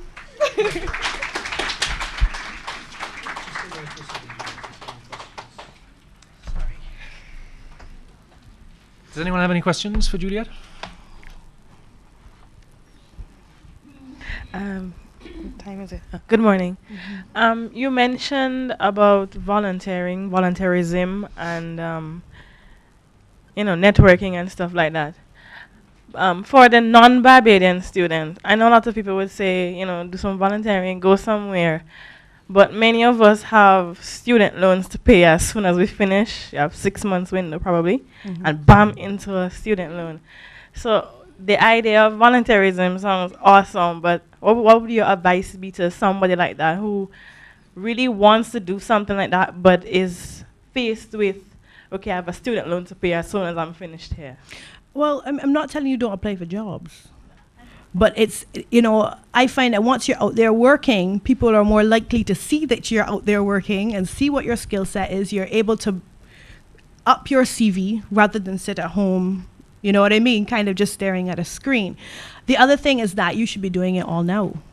If I had the opportunity to go back, I would be volunteering in the way that I volunteered after my degree, with the same fervor. Like there's so much I was able to achieve in such a short time, right? That then paid off in the amount I was able to charge. So it is to me, if you can find the time, to me there's no excuse. You should be able to find the time. There's online volunteering. If you're home and you're trying to manage both, you don't have to do a whole year program. It could be weekend volunteering. It could be anything that you want to contribute on your skills, right? Yeah. Could you just wait for a second? Hi, good morning. So in terms of the volunteering, where should I look as a student, as a graduate? What avenues, what areas should I point myself? It depends on what your interest is. I remember my experience was this. When I came back and I was unemployed and very frustrated and had no money, but I knew that I needed to get the experience to get into development. At first, I didn't know where to go. So I went through the business authority and I called up all the numbers in the back and emailed all the numbers, sent up my little basic CV, and I said, if you have any volunteering or what's not. My mother saw somebody else and they were like, okay, well, ask around. I ended up getting, just through the connections, through networking, that's one option. And I ended up getting something for a month. I moved down to a more central area by one of my family members, and I walked every day of that month for the half day to go and volunteer. 2-3 months later, I ended up having a post at United Nations in a way that I could not have done because the person that I was working under ended up going there and they liked how I worked. Okay. Other ways to do it, again, there's online volunteerism now with the social media. You could volunteer your services in translation, for example. That builds credibility, it builds experience. I'm a fan of Barbados Youth Development Council. I was on their advisory board and stuff, but I love them because they're dynamic and you can do so much with it. I mean, I remember one time I was like, let's do a project, let's bid for a project. And they were like, sure, no problem. I wrote up a whole proposal on their behalf. We did all this kind of stuff. We mobilized money. I got paid. I'm just saying. Like, there's a lot of creative ways. You know what I mean? There's a lot of creative ways of making your mark, building your experience, and even requesting or negotiating a little bit of a stipend so you're not hungry, which I advocate for as well. So check out your local community, whatever. I think one thing we could try to do as part of the follow-up to the event is try and pull together some ideas about how to volunteer in a way that might be particularly suitable for somebody with the types of skills that you have, so that we can give people some ideas about who to call and where to send their CV and so forth, just to make it a little bit less.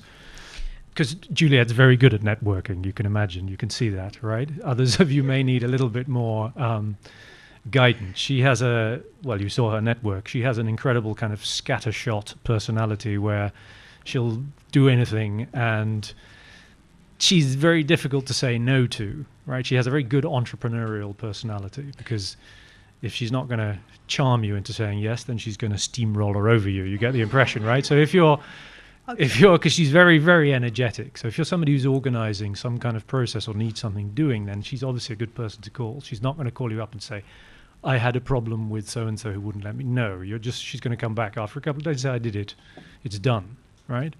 And that's a very good, the other thing about her personality, which I think is very good for an entrepreneurial kind of person, is that she's very optimistic, and also she tolerates ambiguity and uncertainty very well, right? So I knew when otherwise you wouldn't go to Nicaragua when you didn't know what the hell was going on, right? Most people, as you say, would say, well, tell me what it's about and I'll think about it. Yeah. I said, you want to go to Nicaragua on an election monitor? You didn't know what that was. You just said, yes. All right, then. Yeah. Because you weren't busy at the time. And it's true, because I am the person that they send to remote places. Like Paraguay, there was like no one but cows. Like, I sent me to I'm being horrible. There were like very small communities where, and they know that I wouldn't complain about those things. I find those things exciting. So like, being able to use your personality is great. Dr. Craig, I remember when I was at the OAS, they talked about the MOAS. For people that are interested in international relations, they spoke about the model OAS. Have you heard about it? No. I met the woman that was trying to coordinate it, and they do it at least once a year. And she was saying that the Caribbean participation was really low. Okay. And that she was in discussions with UE. So I don't know who she was in discussions with UE with. Well, perhaps you can be in discussions with me about it. Exactly. So I'm just saying another point is to like harass Dr. Craig. Not just me. Okay. Not just me. And please take advantage. I mean, like it's really disheartening that you didn't go to Colombia. You missed a fantastic experience. So please just seize them and find people. Listen, how old are you? You see, 20s, I won't go back to my 20s, right? I want to go back to my 20s. Like, I would just pay to go back to my 20s. There are so many people that are willing to invest in you. Go on Google, set up, I'd even put it up there. We have, within my little network, we have this global change agent group Gmail group that we set up, and we just post things to each other. Like, just apply. I'm telling you, people will pay for your training. They'll, just look around. It's there.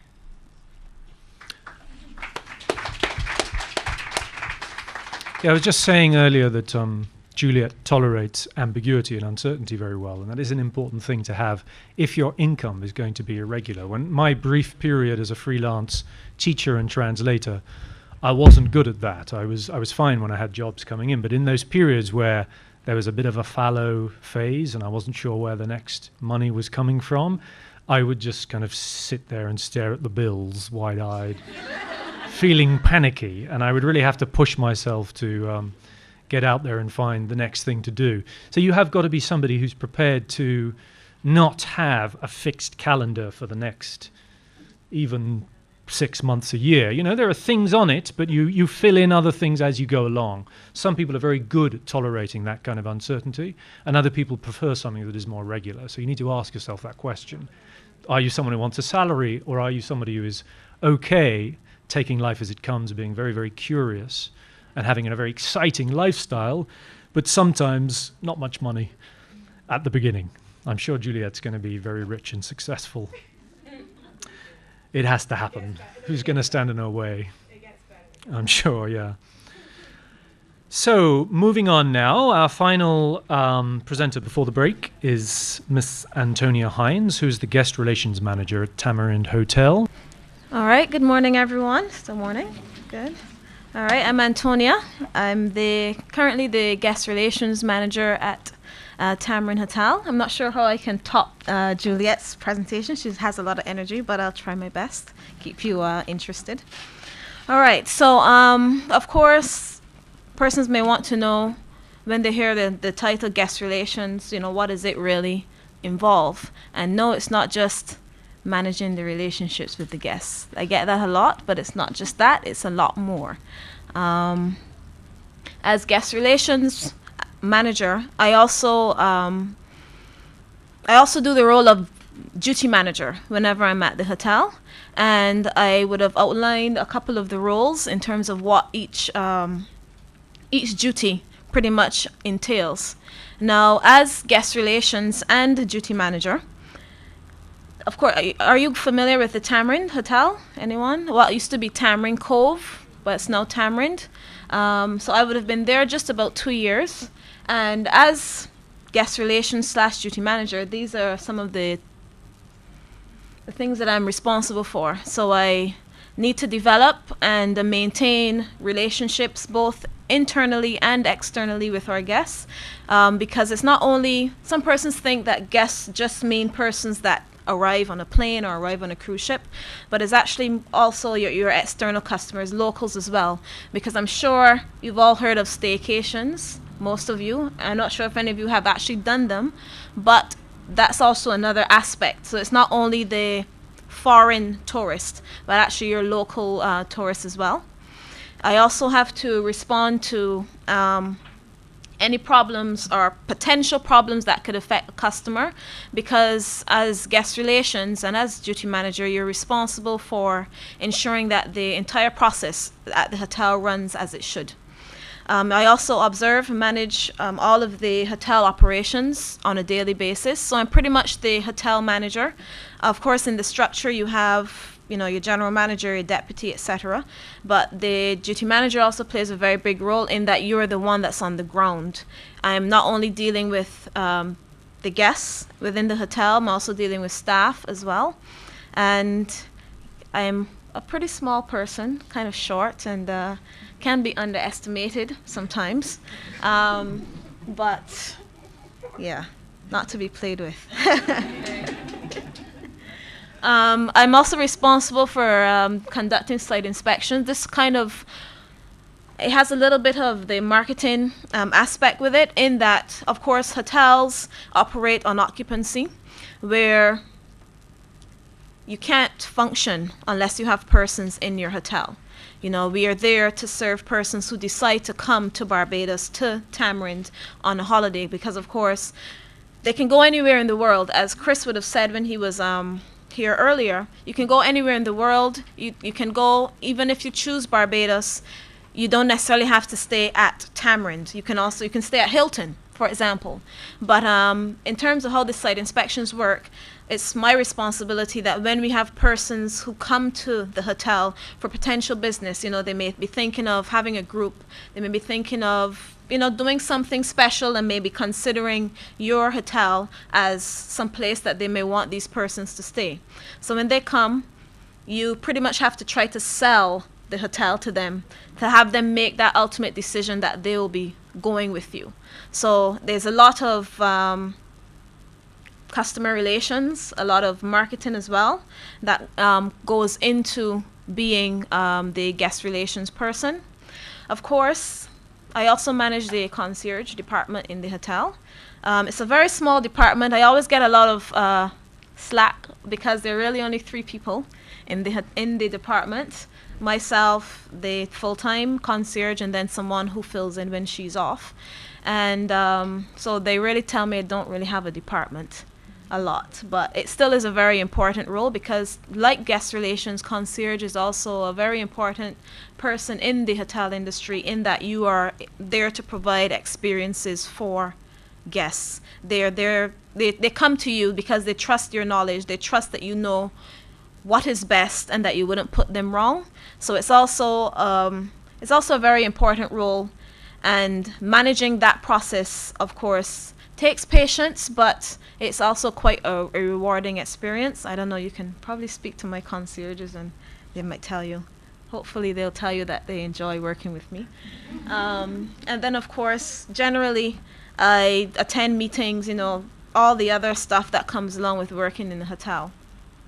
Now, in terms of what I like or don't like about the job, I'll start with what I don't like. There's only one thing, and that's long hours. We've had a conversation not too long ago, Isabel and I, about the long hours that I put in. Sometimes I work 13 hours a day. Sometimes I have to work 6 days a week, depending on how busy you are, because of course it does fluctuate. Occupancy fluctuates. You have different priorities, etc., that you have to kind of plan for. In terms of what I like, I do love the interaction with different persons throughout the world. I know we would have heard persons going to Cuba, Europe, etc. I myself also would have done something very similar. I lived in Germany for a while, so I know in terms of that, Gildan, German, yeah. I do speak German. I obviously would have done my BA in French here at UE. I also speak Italian and Spanish as well. So, well, not perfectly Spanish, but that's the weakest of them. But yeah, I also do that. And so I do love the interaction in that you have the ability to communicate with persons from throughout the world, really. And so much so that even sometimes when you have guests from other parts of the world whose language I don't speak, persons always come and ask, "Where's Antonia? Do you speak Russian, right? Or you speak Chinese, right?" I mean, like, automatically, because they know, yes, that I do have the language, but I always have to tell them, no, I don't. You need to call the embassy or something. But it's good it's good in a way to know that persons can turn to you for those reasons. And it's always good to know as well, it's always good that I have the ability to use the languages that I would have learned. Of course, mainly at university, I would have done French, but prior to that, I would have taken, some time off, similar to what Juliet would have done, and kind of expanded my knowledge, because I didn't always know. I guess this might be a trend, with the exception of yourself, in terms of knowing exactly what I wanted to do when I did my studies. I was somewhat just, what should I say, open to the different possibilities. And I would have to say that hospitality somewhat found me, more so than I went towards it. I didn't want to be a teacher. That I can say. If I had to, I would have, but that was not really where I wanted to go. So hence the reason why I also did management as well, so that I can at least broaden my scope. So because in Barbados, you tend to be a little bit boxed in. Of course, you're on a small island, limited possibilities, etc. And knowing what the options were at the time, and knowing that I did not want to be a teacher, I consciously told myself I needed to do something else besides languages, because that would generally be where you would be heading to. So for that reason, I would have done my management courses, and then of course I would have gone on to do my master's as well in international management, which of course is there. Now, as it relates to how I am as a person, I always tended to be a career-minded person. Like I said, not really sure exactly where I wanted to be, but knowing that I wanted to do something important and to be someone that made a difference. I come from a family of 4 brothers. I have no sisters. So I've always had to be very competitive. That's just been my personality from day one. I've been, fighting with them from very small. So it's in me to have the will to survive, practically. Because having, and 3 of them being older than me, it's not easy. So of course I would have done my, as I said, my bachelor's and my master's. One thing though that I will say in terms of being language students, being graduates, potential graduates of the university, for me, I had a doubt in that I wasn't sure that I would have been accepted in terms of marketability. And that kind of goes back to why I said I would have studied management, because sometimes persons, and if you do have this fear, I completely relate, because I had the same thing in terms of not knowing exactly where I wanted to be, who I want, in which direction I really wanted to go, not quite sure if I am good enough. And of course, with Barbados and with a lot of jobs, you always get a situation where persons are asking for experience. And if you have not really racked up any experience, it can be a bit discouraging. I would have, of course, applied to a lot of places, tried different things as well, because you never know, like Ian would have said, you kind of do things, you fail at them, and at least you know that you would have done it, and you're either really good at it or you're not, and you can either cross it off your list or keep it on your list. So I would have done those things, and that's why I then said that hospitality kind of found me, in that I was not always where I am. I mean, to kind of give you an idea of where I would have started, where I would have started. I started doing a lot of, when I was at university, even pre-university at like community college, etc. I did a lot of touring. I was a tour guide, for example, not really making a whole lot of money at the time. I used to do tours with Goddard's in the port, do Italian tours, French tours. I used to do the museum tour to kind of just get my name out there, kind of be someone that persons may look to. So I did that, and I liked it, but I knew that it wasn't something that I always wanted to do, but at least it allowed me to use the languages that I would have developed. So after that, I moved into destination management, which is, I worked for a company where I started to do repping. You go to hotels, meet guests, tell them about the island, try to sell as on a commissionable basis, try to make some money while booking excursions, etc. for persons. So I would have done all that. Now, when I came into UE, I was still doing that, but I was more focused on the management aspect. But my advice as well is don't be too quick to want to jump into management. It's a process. If that's maybe where you're heading, I don't know if any of you are doing management courses with your languages. Any of you are? Anyone? Right. Don't be too quick, because there's always a lot for you to learn. And if you were to take, like, for example, this these experiences here that I had while I was at UE. Of course, you can see Chris is in the picture. I don't know if you can see that. And Helen, she's also in the picture as well. We would have done some theater back then. I don't know, is that still happens, right? Oh, okay. Well, it was a lot of fun. I can tell you that we did a theater, the theater festivals among the campuses. So this would have been, I was playing a man, and the middle shot right there. Yeah, I had beard and everything. But this just gives you a snapshot, kind of like, of where I would have come from in terms of where I am now. So just to kind of give you an idea, like I said, we would have done the language courses, theater, etc. The one on the left, I was actually in Spain as well, because doing the Masters in International Management, it actually allowed me, you had the choice of either having 6 weeks of a Spanish course or 2 weeks in Spain. So I don't know, it was a little bit of a difficult choice. So yeah, we actually, about 98% of the class went to Spain. So yeah, I was in Spain, we went to Madrid, and we actually took in quite a lot of the culture as well. I actually have a photo there of the bullfighting. That was real. I was actually there seeing it live.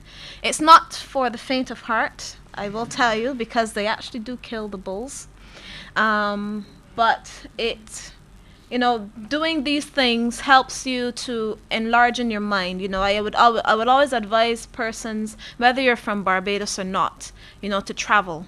because it allows you to expand. It allows you to even get a greater appreciation of who you are as a person, because it allows you to appreciate things that you may take for granted. Even, for example, when I was in Germany, the family that I stayed with, how can I put this in a nice way? Our personalities didn't really, mesh. Particularly the dad, he was a very authoritative type guy, and I'm not really accustomed to that. My father is very laid back, so to have someone totally opposite to him was a bit of a challenge. But I wouldn't change that experience at all, because it allowed me to find out who I was, what I was able to accept, what I was able to tolerate, because when you're out of your comfort zone, you have to kind of fight and figure out who you are and figure out for yourself, what you can and can't take. And that experience definitely made me do that. And so I come back, now to Barbados, and I'm more aware of myself as a person. I know who I am, what I want to do. Nobody can really change me now. So yeah, that's just the way I am. And of course, I would have graduated in 2011. Did after my master's, and yes, I did have different hair back then. Now, in terms of kind of going back, because I digressed a little bit, in terms of going back, as it relates to how I got to where I currently am as guest relations manager, I was very persistent. Don't give up. As other persons would have shared with you earlier, you have to keep knocking on doors. Sometimes you have to do things that you don't really like, but it's just a means to an end. You kind of start, but you have that goal in mind as to where you want to be, where you want to get, so you kind of do anything to get to that point. I would have also mentioned previously, just slightly, in terms of knowing my worth, knowing who I am, because that's also very important. And it's not in a way of being like cocky or anything, but knowing who you are, what you're willing to accept, what you're willing to do. Because sometimes, of course, you can be placed in situations that aren't the most comfortable, but you yourself have to know who you are and your worth, not only academically but even personally as well, because sometimes you can go through things that can test you on many levels. But even for like an employer, knowing who you are, because I do interviews as well, and there are certain things that you look for in a person when you're interviewing. So knowing who you are as a person, if you're now going into the job market, is very, very important. So make sure, like others would have shared with you, doing your CV, doing any little odd jobs, knowing that you shouldn't just be looked over, be persistent, as Juliet would have said, harass is also, it's a good thing, not too much, but you still do it enough that you're remembered.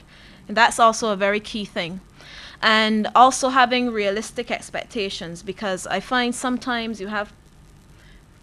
I had unrealistic expectations for a brief moment when I left UA. I also heard persons saying the same thing. When I leave UE, I'm going to be X. I'm going to go and find a job. I'm going to work at this particular place. Some people already have it planned out in their mind, that a job will show up, a job will happen as soon as you finish study. Oh, I've studied in Spanish, so I'm going to find a job where I can use Spanish. It doesn't always work that way. And you will soon realize that for those who haven't, who aren't already in the job market, you will soon realize it. You have to be realistic in terms of what you expect, but be willing to work to get to that point, to get to the point that you believe that you should be at.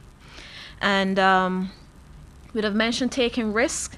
I myself am not a huge risk taker, I must say, but it's also important to kind of know when to take a risk. Juliet, I don't know, you were very unique in terms of what you would have done, to get to where you are.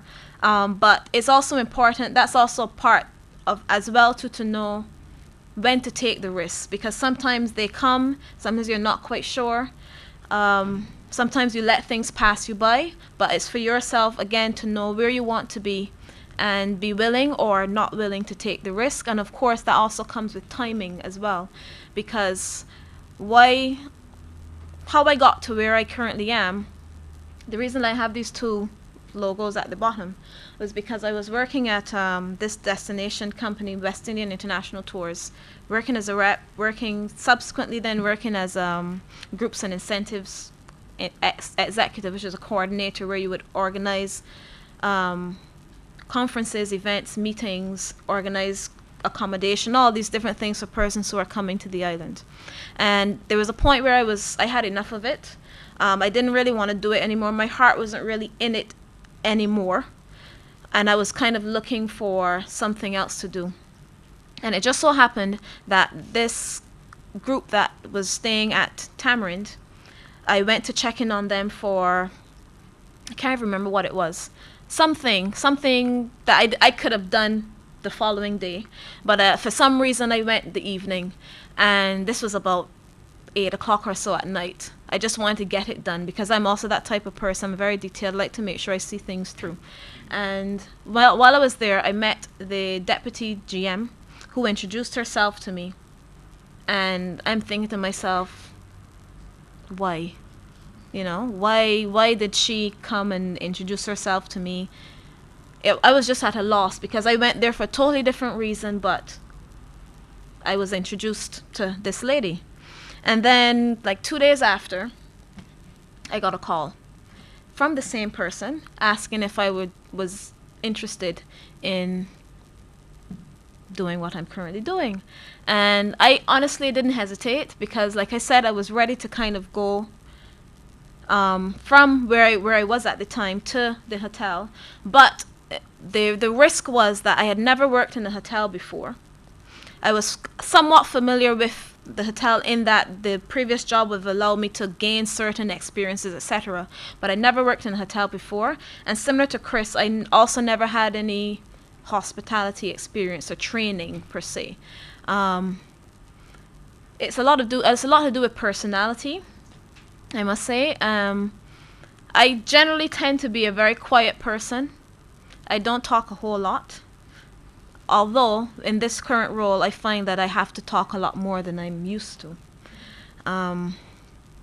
But it just so happened that some people call it luck. I believe in journey, that I was able to move from one company right into the other. But that also spoke volumes in terms of how I was able to get it was because persons were watching me. Persons were looking at me when I didn't know that I was being watched. And that's a lesson that I have learned, and I always try to advocate it as much as possible because for me, it's my motto, which you will see a bit later, but I can always still kind of mention it now. For me, what's most important is that I am my own business card. I always say that because nobody can tell you who to be or tell you who you should be. You know, you are your own business card. You're your own marketing tool in that your experiences, the way you speak, the way you dress, the way you interact, you know, all of these things kind of develop you as a person. And so for me, that's what's most important. Of course, why I'm still at the job that I am is because where I currently am, is because I do have the drive to succeed. I've always been that way. If you look at the sheet that you have as it relates to my quote, I've always had that drive where my father would always tell me to always be the best that I can be. I've been that way. Even when I think about it, the voice that I hear in my head is my father's. Not that my mother wasn't present. My mother was very present, but he was always the one to be encouraging me and my brothers to always aim for the best, always aim for the highest. Even now, he's asking me when am I going to do my doctorate. And I'm like, just hold on. I need a bit of a break, you know. But he's always that type of person because he himself didn't have the opportunities. He was the oldest of his siblings, and he had to take care of them from a young age. So he didn't have the opportunity, and he tries to make sure that we go as far as we can. And of course, that resonates in me and probably my children when I don't have any right now, but you know, who knows. I also love what I do.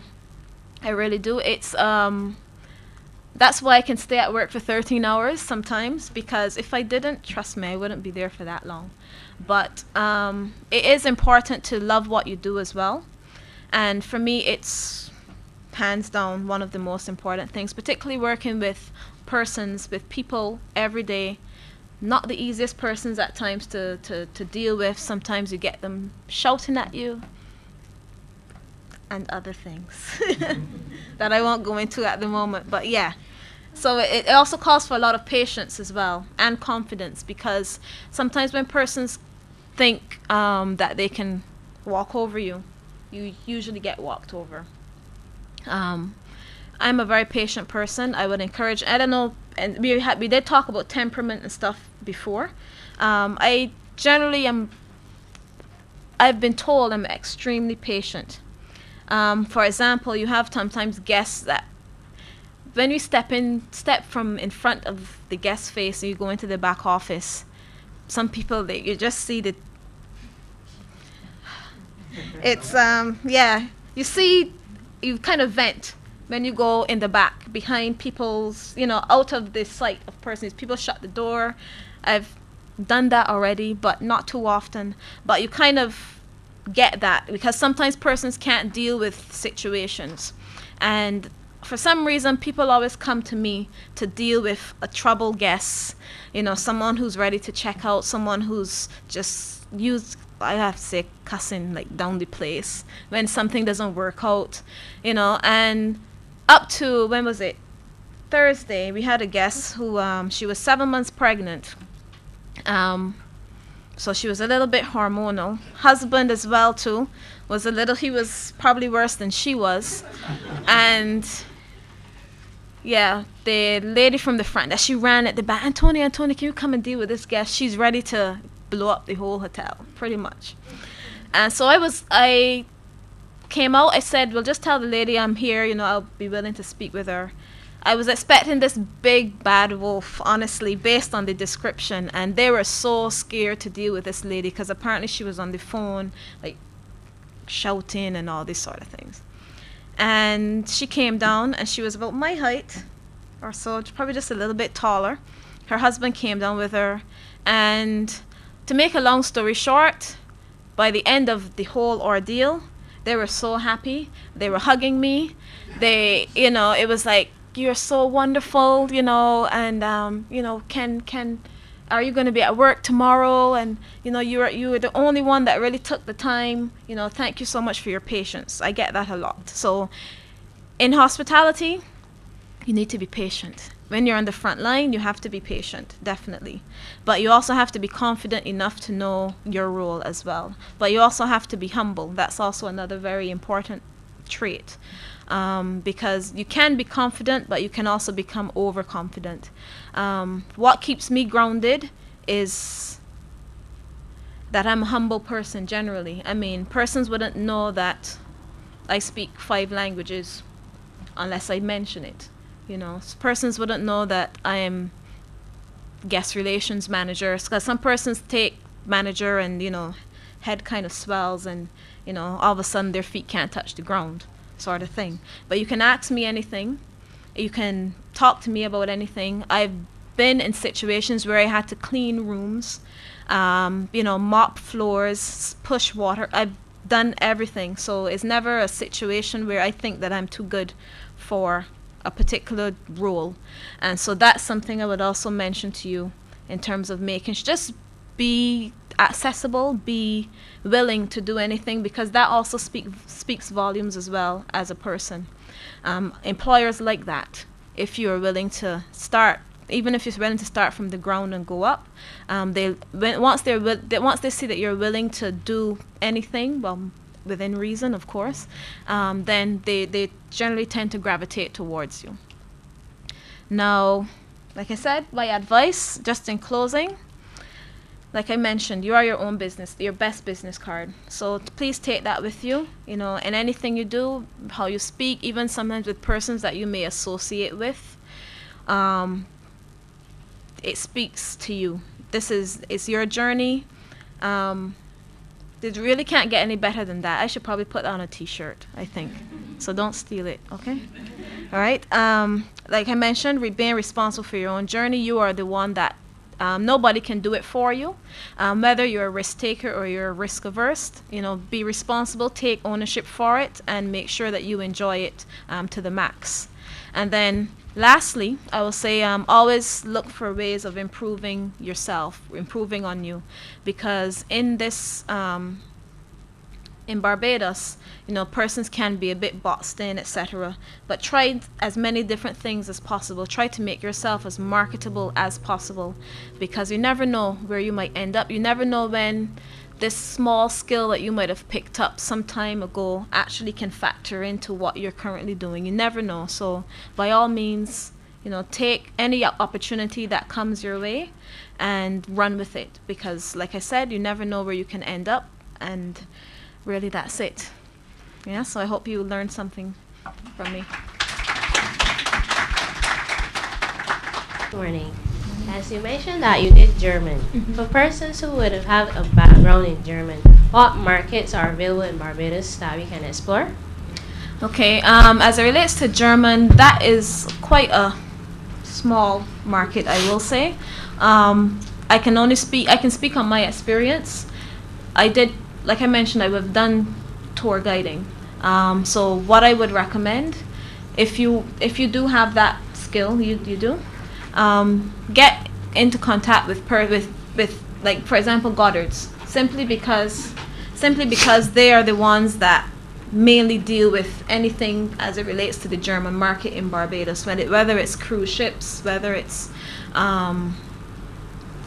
transfers, anything of that sort. The airport as well too. They also have options, but like I said, it's very small.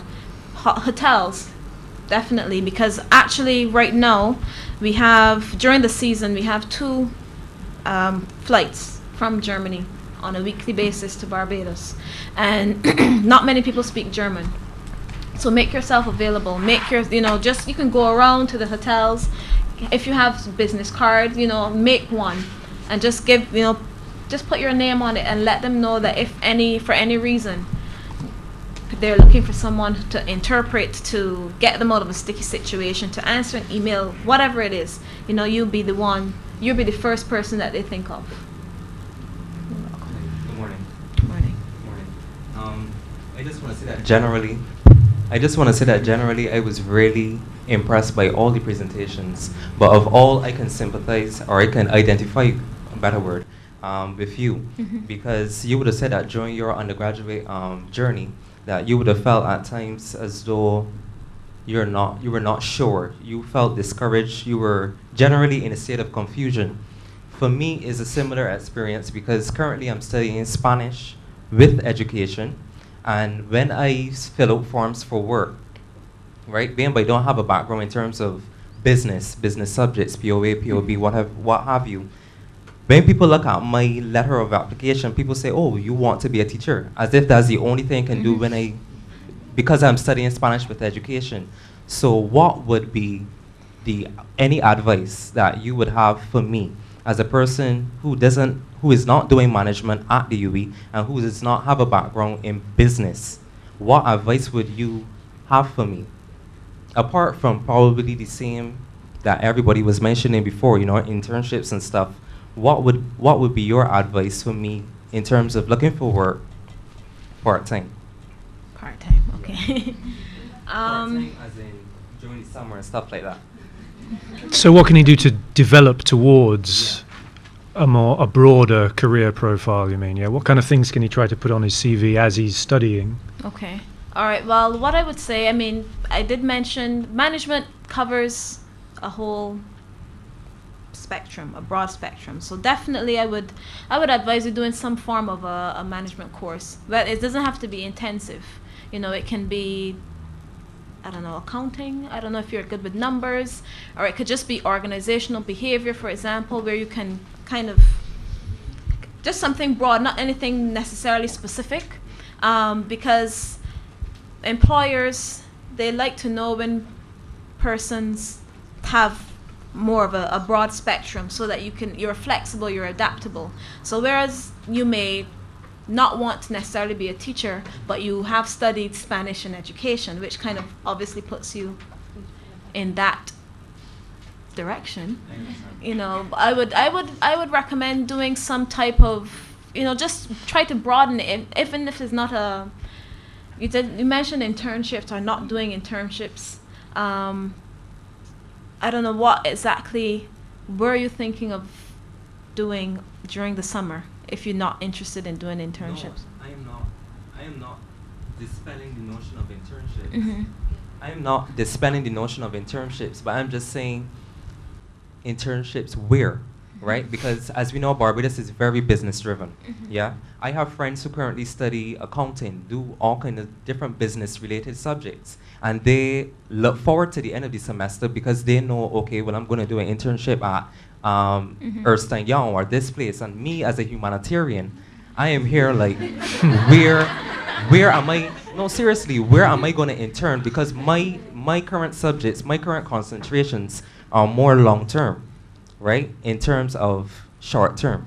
So that's what I'm saying. Like, what are my avenue possibilities? I don't know. Well, definitely, as it relates to the language, you can definitely go into hotels, hospitality, because now, for example, just to share that's an example, since I've been at Tamarind, when I got the job, of course it was I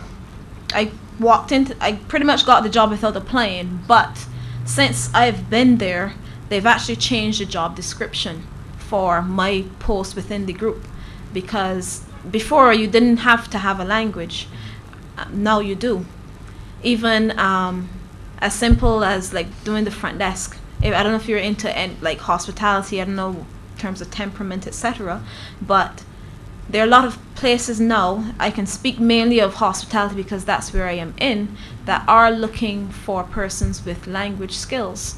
The concierge, right, that I mentioned earlier, that's a post now that requires a language. Reception is also a post that requires a language. So perhaps you can look at those areas.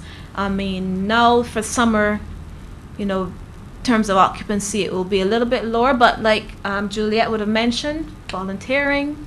So just to get that aspect at least on your CV, just to broaden it a bit, I would recommend, doing something along those lines. I have a question for you. What is your long-term goal? My long-term goal is to become a translator interpreter, but I use education as a means to. My long-term goal is to become an interpreter / translator. Yeah, but I use teaching of Spanish as a medium through which I practice with the language until I reach that state. What's stopping you from doing it now? Sorry? What's stopping you from translating now? Nothing is stopping me, but I just use teaching as a means to become even more confident with the language. If you get what I mean. I get you. I'm just saying that you could do that now. Understood. You could do it now. I mean, like in between your classes, even if it's just for practice, go on UN Volunteers. There's an online, Google it. There's an online portal where there are people that post their needs. Like it could be an NGO in South Africa, it could be whatever. In terms of building your portfolio, which is exactly what you need right now, building a portfolio, you can do that. You can also, I mean, I'm an advocate for volunteering, I'm an advocate for internships, but if you want to get paid, then you need to network. Okay, so you need to tell people what you want to do, and you need to be able to say, look, if you're willing to pay me a small stipend, I'll do it for you. So that's foreign affairs. That might even be, I remember one time there was a gentleman that paid me from the villas. I went to interview for a job, and they were like, oh, you have Spanish. By the end of that interview, a gentleman I did not even know called me and said, I understand you have Spanish. I have a few things that I need done.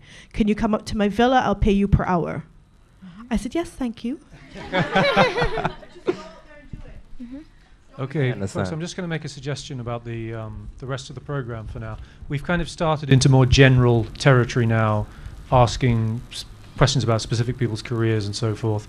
We have one more presentation, and we're running quite a bit behind schedule, so I'm going to suggest that we just have that now, and then we can carry on our discussion over the food and stuff, because I don't want to cut too much into the time of the technicians who are supposed to be finishing up at 12:30. Does everyone agree with that? You're not too starving? Can you handle another 15, 20 minutes of general discussion?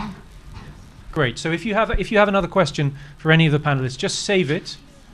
Just save it for now. We're just going to have 5 minutes with Tiffany, who's going to tell us about the graduate placement program, and that will be the end of the formal presentations, and we'll be able to open up the floor for the rest of the session.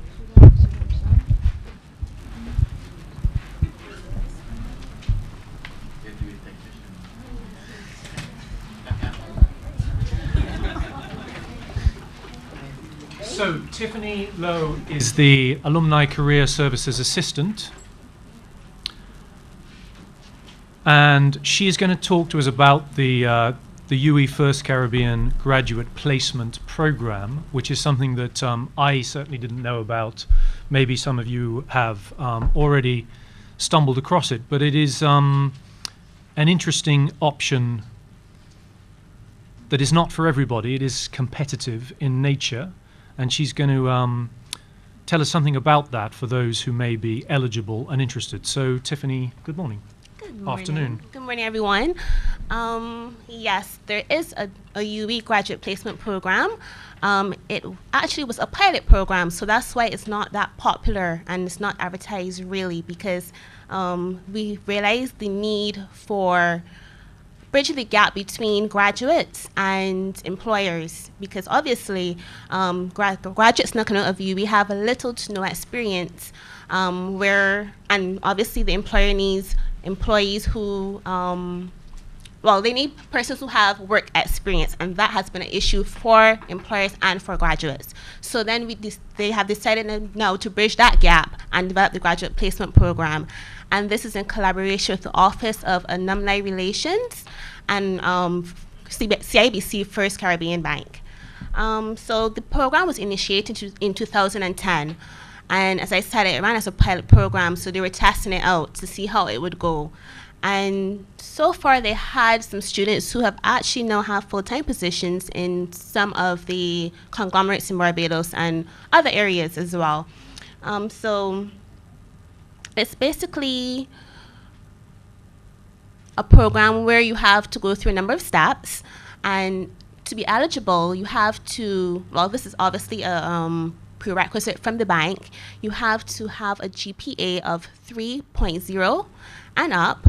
Obviously, an innovative thinker. You have to have a willingness to learn, a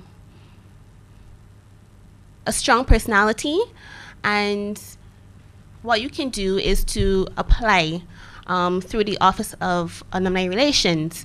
But right now we have developed a website. There's a link on your paper. It's not actually the correct link because the website has not been launched. We are launching hopefully this month, and then you will get the correct site, and that probably will be posted to the generic email that you guys have. So everybody would get a heads up as to the program.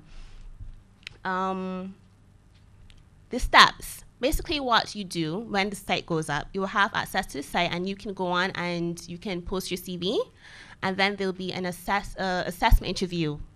And you'll have that interview, and then you'll be asked to do a career workshop. Now that's imperative, because before the career workshop does not mean that you're actually in the program. You have to go through the career workshop. And at the career workshop, basically you have a number of employers who probably potentially will be there. You'll have the career specialists who will be there as well, giving you advice. You can ask them questions. They get a bit to know about your personality, the areas you want to study in, and so on. And then from there, then you're evaluated. And then, obviously, if you are selected, you will get a call, and then you'll be put forward to the employer. And then you will have probably an interview with the employer, and then you go into the placement. And then you also have the mentoring and support aspect of it, where you can be mentored by the employer, or you can also be mentored by the alumni office.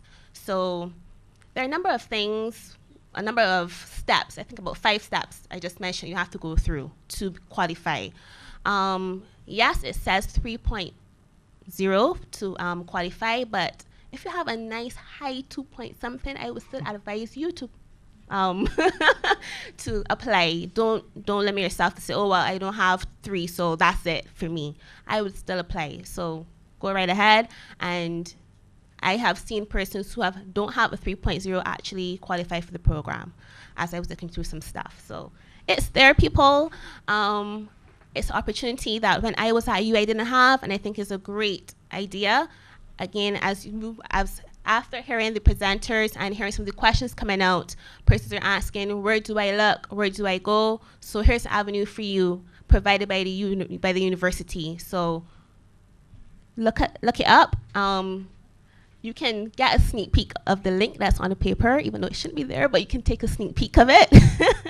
And as soon as this website is up and running, then you have full access and you can post your CV, and not only will it provide opportunities for you, but it's out there for employers to see. So even though employer may not have a position right away, they can actually log onto it as well. And then if something does come up, they can contact you. It may not necessarily be a full-time position. It could be a temporary position. It could be a pilot project they're working on. All these things will look great on your CV. So get involved. And what I would advise too is to find out the organizations that are at the university, because when I was there, I did not know there was actually an alumni office. And there are a lot of avenues that are there that we don't know about. So I would advise you to look into it, go on the website, especially the university website, and go through it thoroughly, see if there are any things, contact them and see is there anything that I possibly can do. There are also positions within a university that are temporary that students, there's students assistants that they have that possibly you can do. So don't limit yourself. Go onto the site and let it work for you. Are there any questions in relation to the placement program? Just to be clear, because I thought initially when I read through the website thing that it was something that just found you some kind of internship or something, but it does actually put people in substantive posts. Yes, so it does. It is possibly for the rest of their lives, right? It finds you a job, this program, and it may be something that is temporary or part-time, but it may also be something that isn't. So it's a portal that the employers are trying to use to refine their recruitment mechanism so that they already know that you are sorted for having gone through a training program and for eligibility in certain fields of work and so forth. So if you do have anywhere near the requisite GPA, it's very much worth getting onto. I actually have 2 testimonials here that are actually on the site. For those, I can read them to you now. One is from Stephen Karmabat. She has a placement at the Barbados Shipping and Trading Company. And he says, I consider the graduate placement program to be optimal on the job learning experience.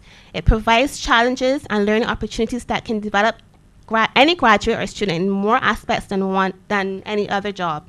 I was placed at the Barbados Shipping and Trading Company Limited. There, I was attached to one of the BS&T's many subsidiaries and got the opportunity to work in various areas of their core business. Although my background is information technology, I was exposed to aspects of accounting and finance, human resources, sales and marketing, and as well as project management. I was given opportunities to coordinate and manage special projects while developing good communication skills, decision-making, and teamwork. The program is a great opportunity to grow professionally and personally, and I recommend it to any graduate or student. So again, you may be a language student, but you can develop your skills just by going and doing a small internship, a small project. Even for you, I heard you said about your education, but if you go and you do what we call a stint, somewhere, and you try going from sales and marketing into, again, project management or something, all that can go on your CV. So, it helps. It helps. It can help. Since Tiffany mentioned it as well, the link, the very first link there at the bottom of your program about updating your record with the alumni office, that's very much, if you're someone who's about to graduate now, that's very much something that is worth doing, along with filling in the questionnaire we've given you today and leaving it before you go. Because we do get, every now and again, requests to locate people to fulfill specific posts, or can we recommend people for a post that is being advertised for which there is a vacancy in a very wide variety of different areas, in offshore, in tourism, translating, institutions like the UN and so forth. They are sent to the university, and we're expected to be able to communicate with our graduates in order to make you aware of those kinds of opportunities. The only way we can do that is if we do have a recent email address for you. So if you change your normal email address, then go into the update your record thing there, and do it in like a couple of months, because it's being upgraded at the moment. But do try and make a conscious effort to keep in touch with us, and by all means, send an email to a member of staff who you got on with reasonably well and tell them what you're doing. Right? We always like receiving those kind of things, wherever you are, whatever you're doing, because it just may be that we can help link you up with somebody else, or that there is somebody who's interested in the line of work you're now in, or if you're doing nothing, that there is something that we can steer you towards doing because we happen to have heard of something that is in that area. So, basically the messages do keep in touch with us. Does anyone have any questions now, either for Tiffany about the graduate placement program or in general for any of the panelists? Or it doesn't have to be a question, it can be a concern, a declaration.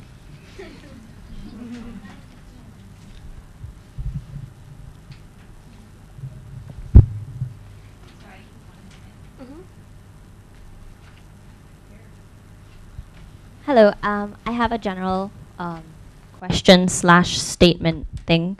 The success, versatility, and dynamism expressed are still contingent on having a management degree or another supplementary degree in addition to languages. Do you think that there are constraints in only having degrees in languages? And if so, what are the implications, and how can we make ourselves more marketable in a sphere that already has limited job opportunities? I mean, should we try to get another degree? And the languages that you've studied in the past, though essential, they still play, in my estimation, inferior roles. And there isn't a plethora of spaces for us to occupy where languages are at the forefront. Or if there are internationally, they're relatively obscure when you consider other jobs that are out there that people can easily recognize.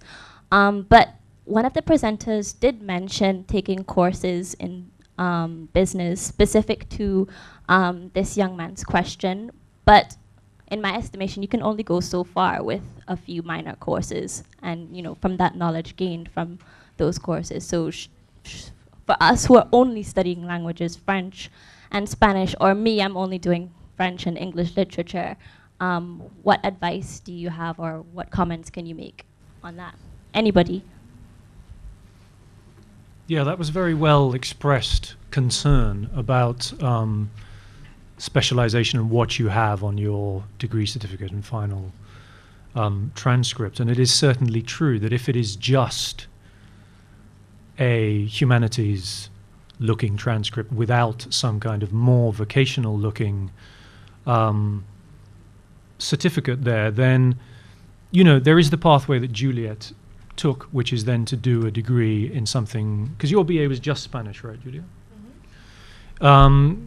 In integration studies, after she had stumbled across that from her frenetic saying yes to anything that came up for a couple of years. And that worked out, obviously well for her. That was something you did integration studies at UWI, right? It was something that was offered here.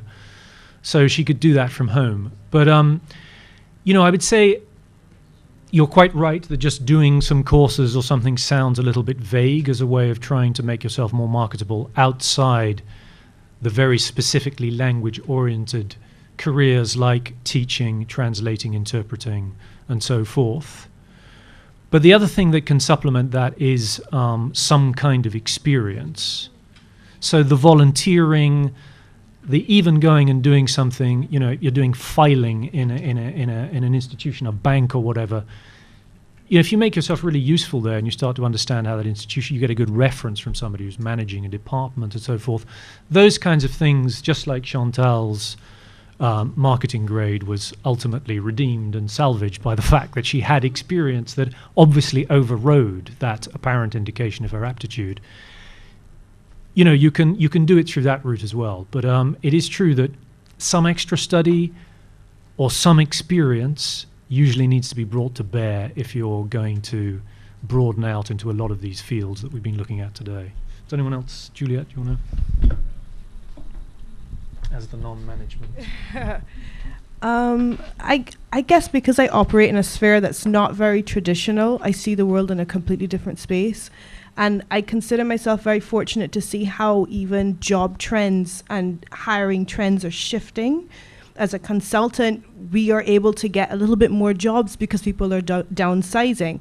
And I'm saying all of this to say, you always have to be studying. You always have to take a course. You always have to be relevant. It's part of the competitiveness of this world. Do you require to have another degree just to start your career off? No. Because everyone that stood up here said, you know what, we just had our few languages. We may not have even studied in that area, and yet we were mid-career when we decided we were going to take on our masters. The secret is about your experience and your ability to market yourself as an individual, your ability to pick up those few little skills that make you into the ideal candidate for whatever job. Understood? And then you go from there. The question is directed towards Juliet. As a person who would have studied a bachelor's degree in just Spanish as your major, how was the transition from humanities to social sciences, having a master's in integration studies? It's exactly what I was just telling you. How were you able to adapt? I volunteered. I volunteered my way into a job. And then once don't get me wrong, UE may be a little bit easier, especially if it's a newer course. But depending on where you're trying to, if you want to get into Oxford, then I suggest, you do a few more degrees and you get ample grades. But there are other ways of maneuvering into something like that. I did my gender and development course. I did a few other things, and I worked. Let me just ask something even more specific then, which is the same kind of thing. I assume most of the people in the integration studies program, the students, your fellow students, had come from a social sciences background. Correct. Did you find that you were at any kind of disadvantage as far as it was very difficult for me. Okay. That's what I'm saying. You were playing catch up a little bit then with some of the it was concepts, difficult because it was in a new area, and masters, they don't, especially at UE, they don't give you that masters. You have to work for it. Okay, it's a lot of reading, it's a lot of analysis, it's a lot of sleepless nights. This is the reality, whether you're doing Spanish translation or you're doing marketing, right? But in terms of me being able to qualify, I was able to qualify based on my experience.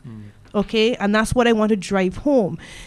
As far as from where I sit, I said in my TEDx presentation that I view certificates as a stamp of approval, if anything. But the proof is in the pudding. If you're able to get it done, right, who's going to take that away from you? You've done it, right? The certification part gets, you get to refine it, you get to focus on it, etc.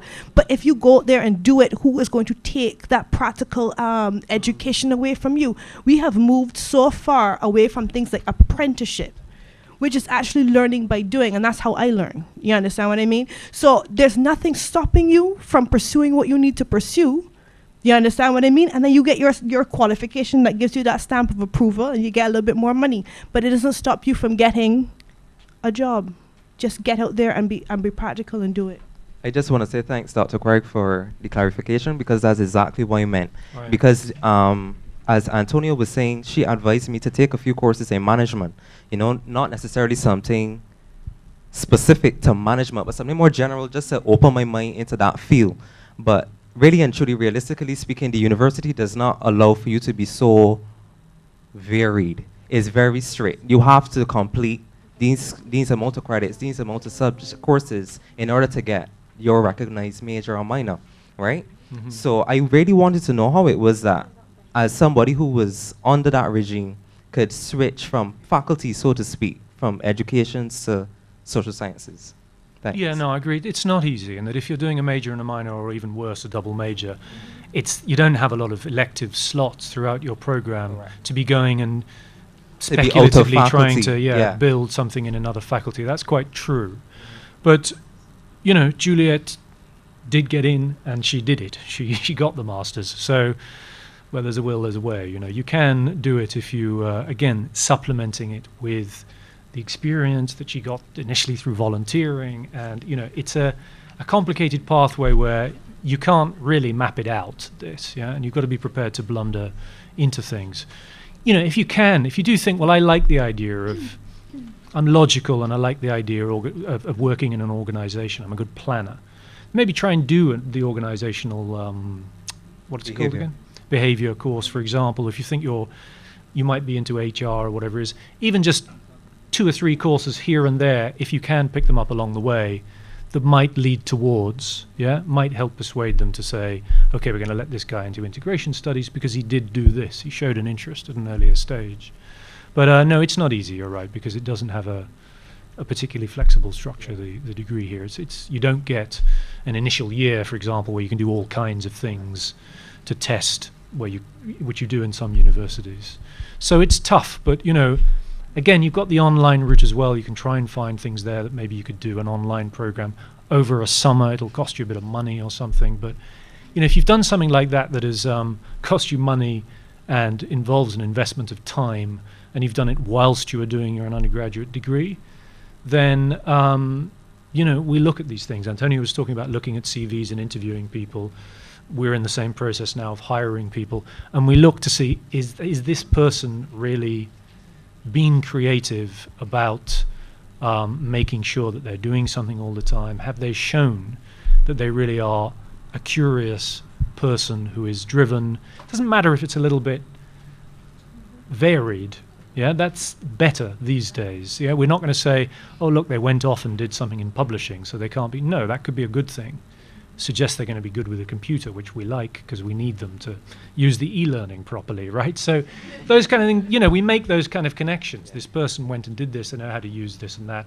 They proved they can use it. I didn't just put, I know how to use Desktop Publisher 2.0. They actually worked in a publisher, so clearly they actually do know how to use it. So here's somebody who's a bit tech savvy. Well, that can be something we can think, yeah, that's going to be good. We're not going to have to hold their hand with teaching them how to do this or that.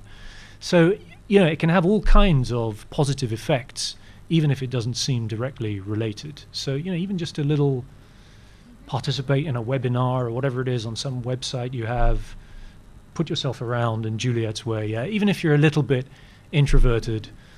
You know, I was very impressed with Antonia's thing that she knows herself very well. She knows that she's quiet, but in her job she has to talk a little bit more than maybe she's always comfortable with. She also knows she's somewhat risk averse, but at times she has to push herself to take a risk because it's the right thing to do at the time. So it's the same thing. If you're somebody who's doesn't really like putting themselves out there and selling themselves, maybe you have to be a little bit more of a salesman. Doesn't mean you have to change your personality and, you know, pretend you're Juliet and walk out on the street and be a bundle of energy all day. I developed this, so I told you, like, I cringe. I still do. I developed it. You understand? Right, but, you know, you can have a different self-presentation, like Antonio is a slightly more serious kind of style of presentation. You can have a different self-presentation, but you have to develop a professional persona that is going to enable you to explain why it's worth hiring you for something. It can't just be on the paper, you know? You have to show why you want it. Yeah, and, you know, why you're going to be able to do it. Really, that's what's most important, yeah? Is that, yeah. All right, I just wanted to add to the first question as it relates to what you would have mentioned in terms of even if it's a small course, etc. Just bear in mind from a personal standpoint, I didn't get the job that I am currently in because I had management. I actually got the job because of experience, because of what person saw. Nobody knew until I dropped the CV into the company that I had management or I had a master's. It was actually simply based on what they saw. So for an employer, sometimes they don't have to know what your qualifications are. You may just simply be the type of person that may fit in to whatever it is that they're looking for. So by all means, you know, it's not a discouragement from studying any type of management course, even in your case as well, is just being out there. And sometimes you don't even know when you're out there, practically, because I didn't know. But look at where I am now. I mean, I don't want to sound cliche, but if I can do it, you can as well. So just always be open to possibilities. Hi, good afternoon. First of all, I'd like to say to the organizers, thank you so much, because I know that's something that we have been very, very hungry for. We needed this. And I would really like a repeat next semester, but just putting it out there. Yes. Okay, I was right. There's this site that I've never finished any of the courses, but they do offer online courses. It's Alison, ALISON.com. They offer courses. I started one in psychology and one in some business something, but I haven't finished. But I get to that point, I'll tell you about it. But feel free to venture there. My question, I have a question, and my question is directed to Tiffany. All right, there we go. For the graduate placement programs, is it just for Barbados? No, it's just not for Barbados. It's for the UE graduate and not the UE graduate of Barbados. Okay, let me So once you the employer has a post and you qualify for it, apply, and obviously you let them know, well, I'm not from here, and Are then all the posts here? pardon? Are all the posts you want to know here? if the posts are here in Barbados? That's what you're asking me? Yes, please. We don't want to limit it to Barbados. Right now they are, but we don't want to limit it to Barbados only. Yeah, I mean, if there are opportunities to open up in the region, because there are other campuses out there as well, great. That's all. Thank you. Yes. Oh.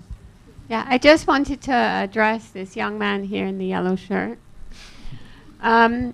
When I left UE the first time in 2004, after a couple of years, I felt to go to BIMAP, and I don't want to push another school at UE. We're supposed to be promoting UE. Okay, but I went to BIMAP. They do have a certificate program that I believe it's 3 courses and a couple of seminars, and you actually complete, and you can go 1 course at a time, not like UE, that will kill you.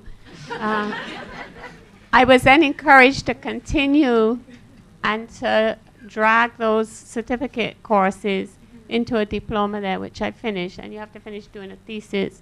But again, it is 1 course at a time. If you can't handle 2 courses, you might be busy, you might be at work, you might be like Juliet all over the place. So, you may only be able to handle 1 course at a time. They also have seminars, which are like 1 day in all kinds of areas. I think they've even had a program or a seminar workshop kind of thing for very young people. I'm a young person, but some of you are much younger than me. And for very young people, just, I think, coming out of secondary school, how to go to an interview and all that kind of thing. Some of you wouldn't be interested in that because you're beyond that. But they have things for all levels, all kinds. And most of the courses are in the evening. So you could probably look at that. Anybody else who's interested? Thank you very much, Susan. Yeah, that's very good advice. By all means, use BIMAP. It's there, well respected, I think. And, if you can get practice doing interviews and that kind of thing, go through some kind of formal advice-giving procedure about how to deal with an interview, that's always helps build your confidence and stuff as well, but also the actual business courses and things. Just very quickly, Chantal, you did you're finishing your MSc, right, with the University of Leicester now, is that right? And you're doing that entirely by distance? Can you just say something about how you cope with that, given your time zone issue already with your job? And it's been a difficult 5 years, very difficult. I actually realized when I was studying that I'm the sort of person who needs to have someone in front of me to actually learn.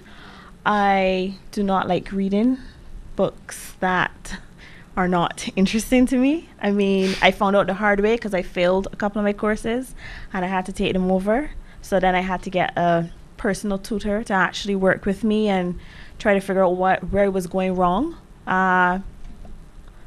Like you, I was also from humanities. Didn't know anything about writing analytically and objectively. I mean, when I got my feedback from most of my tutors, it was that I was writing a bit descriptively. Mm-hmm. So I had to then reassess what I was doing and try to put it in a more, I guess, objective, yes. Mm-hmm. So I had to develop those skills. Coming on to the end now with the dissertation, it was a challenge, very big challenge, and it was hard. trying to finish it, and then my responsibilities I got more responsibilities, traveling a lot, so trying to finish it while I was in different time zones, and obviously Leicester's in UK, so they're how many ever hours ahead, and I may be in California, which is how many ever hours behind, and trying to have to get a conversation with the tutor over there, kind of like we wasted a day, because just trying the accessibility of the person was a bit difficult. So yeah, I mean, I think it's the hardest possible formula if you have a job that involves a lot of travel and a very heavy time commitment, and you're trying to do a distance degree that involves Skyping or whatever, or simultaneous communication with somebody. And as you said, it depends if you're somebody who's good at self-motivating, or if you discover then that you really would rather prefer a classroom and some fellow students and somebody who's actually talking. Mm-hmm. Otherwise you fall asleep, which is a lot of people actually. It is very tough, but the point is you're pretty much at the end now, yes. right? Mm-hmm. Has it been expensive? Not as expensive as some other programs I know about. There's some others that are in the $40,000 Barbados range. Mm-hmm. This one was in the $20,000 range. Okay. And they send the materials to me and all that. So, yeah. And is it something Gildan wants you to do, or no? It was. I actually totally started it when I own. was in customer service. It was just Okay. an area that I was interested in, and I decided to go ahead and do it. Get it done. Mm-hmm. Well, I hope you get the results you want. Congratulations. I on hope getting so to too. Thank you. This young lady here had a question, though, from way back. After Leandra, then. Hi, good afternoon, everybody. My question isn't directly to one person. Anybody could respond. Well, I'm a third-year student, just finished my last courses, and the thing is now that I know that from September I'll be going on my year abroad. But I find I have certain, I must say I did French with Spanish. Spanish is my minor. I have certain reservations when it comes to promoting myself now, because I know in a short while I'm leaving. And I don't want to go and put it out there and then somebody calls me and I'm like, okay, well, I'm leaving next month, can't do it. But then I think, okay, when I come back, I would like to have certain things in place that I can, when I come back and promote myself, look, I've done the year abroad now, I have extra skills. So what would advice could any of you give me given my specific situation? Wow. Number 1, start networking from now. Number 2, if you like to write, make yourself a blog and blog about your experience and what you're learning and put pictures and all of that kind of stuff, right? When you get back, then you're able to blog to your community that's now following you, right? And send it to your employer and say, look, or put it as part of your CV saying, this is what I've learned, this is what I've been doing, I'm now looking for jobs in this, and direct it to them, because then somebody can go there and say, oh, wow, they can see your writing abilities, your analytical abilities, what you've been doing. Like, this is the best platform. The previous generation didn't have this, right? And so I would recommend that you do something like that to ensure that you keep current and that you have something to show for when you get back in your hiring capabilities.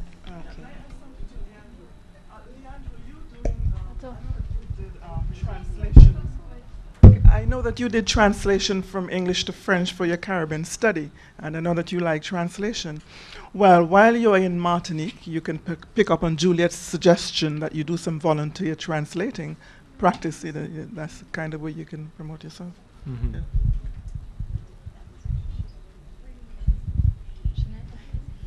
Well, I think Emanuela asked my question, but I did have a suggestion for you as well. You could try doing some of the co-curricular courses that the university offers. I know nobody mentioned it, but I did one that was in alcohol and other drugs of abuse. And there are many others, and I think they're good in terms of preparing you for if you want to do volunteer, or just basically giving you an idea of life post UE or something like that. So you could try doing one of those, and you're already paying for it, so you could try one of those. Yeah, co-curricular courses are a good thing to look at too. I haven't mentioned the SEED program, the Entrepreneurial Development Program, which is now offered in the form of a co-curricular course, where they bring in an entrepreneur and you do the course and you actually pitch ideas to somebody who's set up their own business and is already successful in it, and they will shoot it down and tell you how to improve it and so on and so forth. That's one if you're early on in the UE journey. You can maybe think about if you have an entrepreneurial interest at all, or slant of any kind. But the other ones too, yeah, there are all kinds of co-curricular courses that, as she was saying, you can explore a little bit other areas that you might be interested in.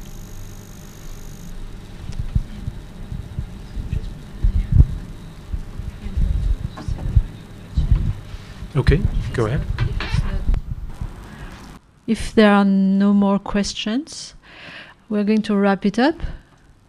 And it was wonderful. I did not expect something as interesting and varied as what we had with our... I was hoping it was going to be enlightening, but this was really interesting. There were a variety of personalities and a variety of experiences too.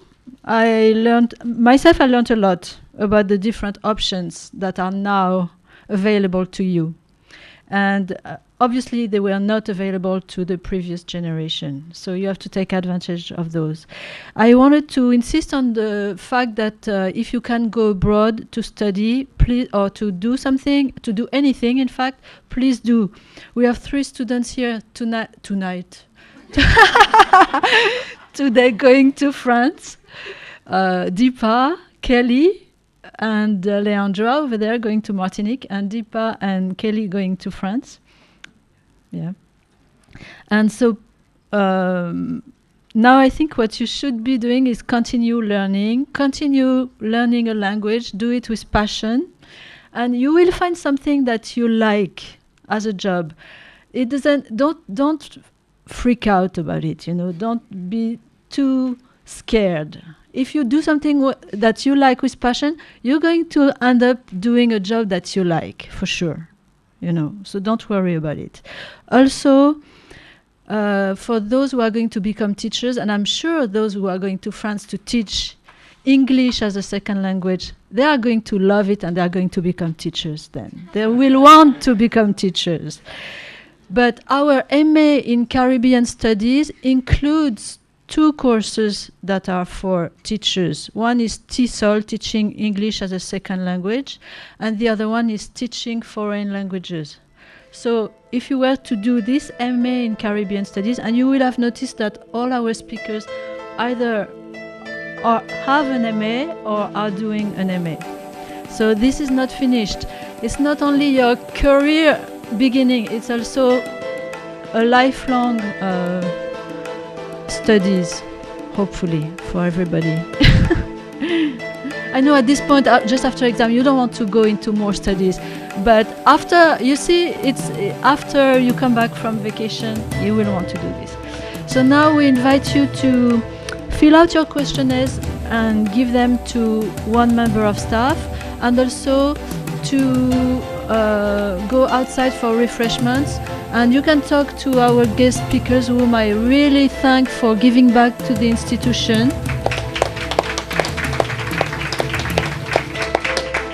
And give them your number, or if you, or ask them for their business cards. You know, keep in touch with them, and keep in touch with us for the third year students. Please let us know what's going on in your life. Thank you.